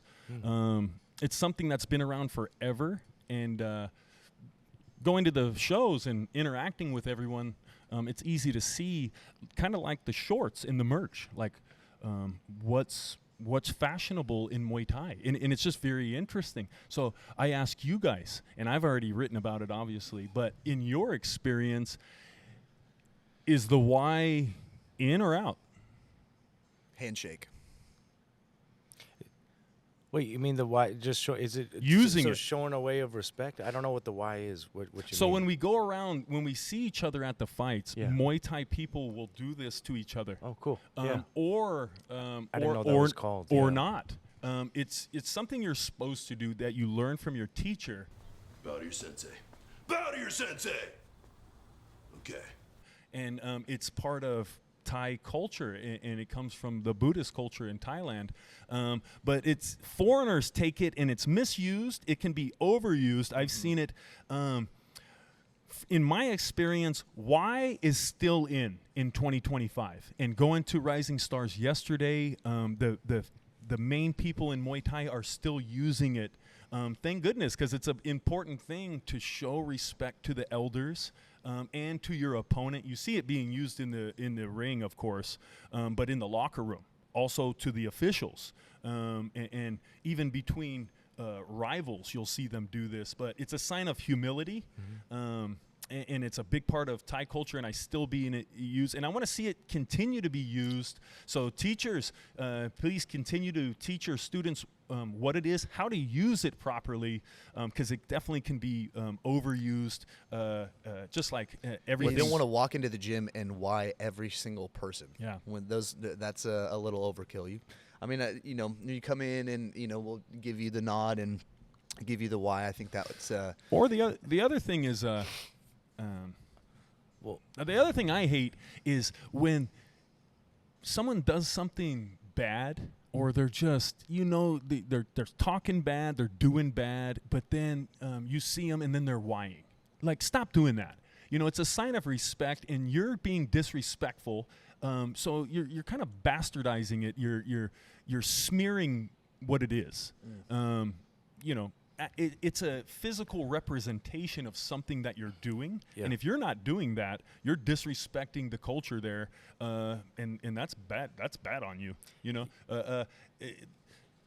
It's like it's misused. I didn't know that was what it was called, but I learned that from back when I I was was in testing you Bellevue. guys. Well, yeah, I didn't know the name of it, but I learned that from Kruya Belton back in Bellevue, Washington. I was just doing that out of respect, and I'm learning from different elders that would come. But like Y crew. Yeah, right. At the beginning. Yep. Y crew, respect to teacher. Yeah. Y is just the Gotcha. respect. Makes sense. Yeah. Interesting teaching Thai culture here in America, in California, all these years, and there's so many different religions, mainly Christianity, and people used to be a lot more resistant to it because it looks like I'm praying to you, or you're praying to the Buddha, or whatever, and some people do that. But Yeah, when that's we're a good doing it, point there. when we're doing it to each other, it is like a handshake. Yeah. In our culture, it would be like that, but it's different. It comes from a different time and a different culture. I guess from my standpoint, like how I feel about it is, me being an American in Western culture, we don't put our hands together like this and bow to somebody as that's more of a I'm praying and bowing to somebody. In the Christian culture is almost idolizing a false prophet, and so it's not that that's like ingrained in me or something. You feel it though. But it almost feels like I'm bastardizing when I'm like, if I were to go to what's the coach from 805? Super cool dude. Anyways, I saw him yesterday, and I wasn't about to. He's got his hat on, he's drinking a beer. I'm not gonna so I give him a handshake. That's so for me, I feel like the handshake it's a very personable sign of endearment. It's physical touch, and it's an American thing. It's how you doing? Let's grab the hand. But for me, it just can feel overused if you're bowing to like people who it's not like their culture. They're like I'm a surfer from Santa Cruz or something. Like, why are you bowing to me? It can feel kind of awkward sometimes. But I do love the respect that you or the teaching that you're talking about, and the use of it and not the overuse and the bastardizing of it. That's good. I think. Yeah, I'm kind of similar to like that. Even when I give a handshake, like to regular people, I'm not like standing straight up and nice to meet you. I'm really tough. I bow a little bit. I lower my head out of respect, and I've just always been raised like that, very respectful. And so I've never thought of it as, like I can't bastardizing. Yeah, that, never like thought nothing like that. But like Asian, something. I mean, You're I doing- just have yeah. always kind of just show my respect. You know what I mean? Like just humility and just. Yeah, I feel like it's what you feel comfortable with, obviously. sure. I mean, it's but a sign of respect Jay, is. Jay, it's important. And again, the teachers need. I'm here to teach, and for any of you guys that didn't know, hopefully I filled in some of the blanks. But if you're a Muay Thai practitioner, and you learn that, then it's you need to be humble enough to use it. Yeah. And here's what I've noticed also is some guys know what it is, but they can't get themselves to do it. It's their ego. Yeah, that's like dumb. they have a hard time. They'll be like, Gotta drop they'll that, bro. do some weird little version of it. They can't go like this. And that says something. If you feel that in your heart when it's appropriate to why and you should, but you don't, that says something on you. That's a character and trait, again, a lot of guys, they're good too point. proud to do That's a that. very good That's point. dumb. And yeah. man, if you're that proud, who are you? Man, it's Yeah, like that- it's Who like, are you? That's gonna bite them, man. Well, for it's like sure. keeping Wow. something Who are inside you? when you're being Yeah. passive aggressive. You're or, the top of the food chain, and then the why is there's a hierarchy too. And I didn't know when I first got into Muay Thai culture, I would why, and the elder wouldn't why back, and I'd be like, whoa. I was humble and I showed him respect, and they don't have to back. It's no disrespect. He's older than you. Now a lot of times, though, I even do it back to my teenage students. They're humble enough and they're trying to practice this. And something that's missing in the teenage generation is they think they're adults. They have a hard time showing that the elders have a higher rank in society than they do, even though they live at their parents' house. Yeah, that's messed up. But yeah, You know. showing respect to this is biblical. Showing respect to your elders and your how you got here and people that are older than you. That's important and something that we never want to be out of fashion in Muay Thai. But it comes from the elders, the practitioners. We're the influencers, and the youngsters are listening and watching us. So. Yeah, well said. definitely. I was always brought up on a lot of showing respect and stuff like that But- too. So it kind of And Jay, it's even like the shorts thing. Like some people, they don't like the Muay Thai shorts, like showing the legs. But man, if you want to do this ancient sport that comes from another culture, you need to be respectful enough 100%. to wear Muay Thai shorts. Yeah, it's a must. Or Yep. else you're not worthy of doing it. You failed the humility test. Got to Yeah. put your uniform on. this is a very respectful martial art. You Also, need to, and we bow in front of the ring. Even you know what I mean, like an inanimate object. Yeah. Like showing respect. We're not praying to the ring. It's just a special area. when These I'm are- bowing 3 times before I get in the ring, I don't know what I'm doing or what I'm saying. I don't pray. I don't think. I'm just like, I know I got to bow and do my thing. But Also, this is some of the. We don't want to erase this stuff. Also, this stuff is ancient. It's like bowing on it's like taking a knee when you propose to your wife. Guys, don't you mess that up. That's ancient, and that shows humility, Yeah. right? You're getting down instead of being the big tall one. Like, that's Yeah, a that's very not cool. powerful thing. Yep, definitely. Much more powerful to do that and bow and show your respect than try to stand tall and look like an idiot. You know what I'm saying? Yeah. So yeah, Yeah, it's the great offering, and again, going into the white crew and you see them go all the way down onto the ground Yeah, and I all the love way that up stuff. and an offering to God. I love that. Very humble, very humbly. Those are beautiful. He giveth, he taketh. Yeah, definitely. Yeah. Yeah. But man, this was a great episode. Oh, I had a lot of fun. yeah, man. I'm Yeah. Brett. It was great to sit down and get to know you better. And Yeah. glad definitely. you came up and enjoyed the weekend here in Sacramento. I hope everybody treated you well and Oh yeah. hope you did well selling some Bjolly Jolly products. And Man, like I said it quite a few times, like this whole weekend was so surreal. Like I've built this company off of being my truest self. Like growing up, I, used to be a lot more insecure or depressed, like I said earlier, like that, but more insecure myself, not nice and stuff, and used to tell little lies and stuff like that to try and church my life up a bit.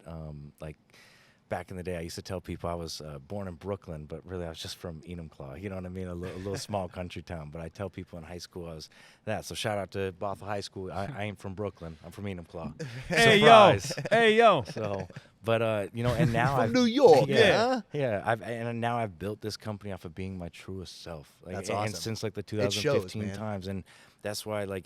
It's so surreal to show up to a place and where so many people are excited to meet you after you being just yourself. You know what I mean? And it's very surreal, and I'm very honored to be here. I'm thankful I could come out, be with you guys, and be a part of Rising Stars Muay Thai 9. Like it was legendary. Well, man, we got to do it again. I'll be back for sure, and I'd love to be back on this again too and talk more. You guys are a lot of fun. Yeah, Yeah. we appreciate Definitely love to you. have you. Thank you very much. I got something for you guys. Oh, let's go. Not to cut you off right now. I got something. we gotta let them know where to get the Be Jolly at too. Where can we find it? BJollyLotion.com, or you could hit me up at 360-810-6538. Man, Ooh, this is personal gold. number. All right, There we go. 10K, baby. Nice. fall Is this for morning. me? Yes, sir. Ooh, This stuff is Chris, hard to I got you. get. fall mornings. Love it. Limited quantity.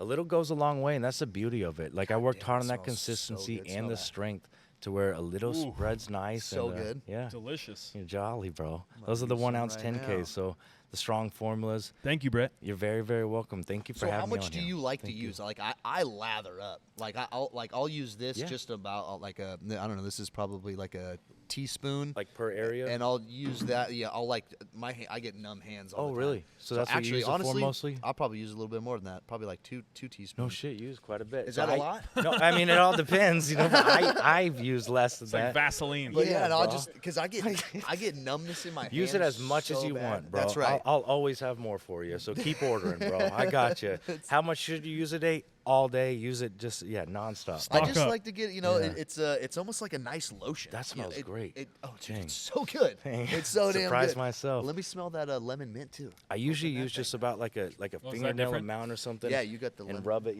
Depending on the area or the where I'm hurting. But like my knee needs a little bit more sometimes, front and back and all around. But Oh man, You like that? Oh, once it opens up a little bit more, but the lemon, that was my OG scent. That was the first one I ever made. So I'm gonna give it a go. really yeah, nice. yeah, I'll give you a long-term review. please do. Yeah, and because you use it for the bicycling, you do. said, right? And before, and so a trick, since you have the Jolly Tie, throw on the Jolly Tie first, and then throw that on after. And then it's it's like throwing gas on the fire with the two together. So Hell yeah. it's Okay, fun. okay. Yeah, I told Louis about that, and he's like, you told me that, and it works so good, but I don't think you've told many others about it. I was like, oh, you're right. Okay, I need to get that out. Well, more. there you go. So base layer, Jolly Tie, and then put on whatever your other yeah, like put on the other formula scent. is that yeah, you like. whatever you want. Yeah, after that, and it's just, and then it makes them last even longer too. You need just a little bit of each. So yeah. Well, the new one I smelled yesterday. I'm really excited about. I want to grab the tea tree oil and eucalyptus. Yes. which is a Yeah. great one for being in the gym, for rolling around on the mats, for MMA, jujitsu. Yep.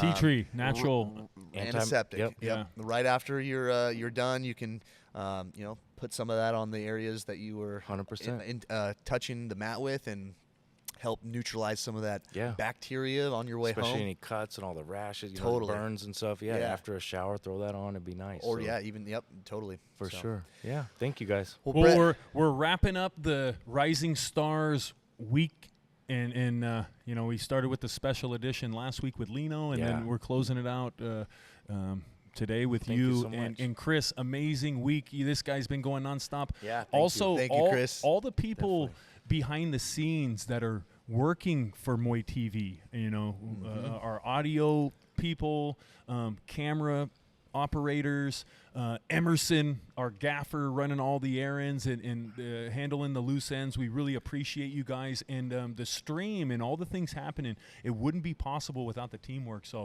really appreciate you guys. Yeah. Yeah, and shout out to Brandon and Billy for keeping me company on the mic yesterday. It was fun. You guys got to let had a me in blast. next time. Yeah, I thought you were gonna come tap me in. When I you- was hanging out in the crowd. I was in the trenches. I was in the waiting for trenches. you. I was like, somebody come tap me in, boy. That's I awesome. need to get a No, beer. Next time, just give me the hand signal. I was right there. Yeah. I was with Chris in the You're an awesome commentator Yeah. too. It's fun. He's so that. good. Yeah. He, Yeah, his I cut- love the play-by-play. His and play-by-plays just- are. Yeah, I Well, had that's your knowledge too. Like how many years have you been coaching and training martial arts and boxing? 30 years. Exactly. So your play-by-play, it's ingrained in Yeah. you, just like the Jolly was is in me. You know, just it's, out of it's diapers. Second nature. Yeah, but really we got more shows coming up, and there's we're gonna keep getting better at it, and Yep. and it's not just me. I like seeing the other guys get on there, and they sounded great, and it was a very entertaining show, and yeah, we're working as a team. Cool. I love it. All right, guys. Thank you for tuning in to MuayTV episode 13 with Jolly. Bret Dodson. Thanks for And watching. super stoked to have you guys here. Thanks a lot, and we'll see you next time. Jolly. See ya.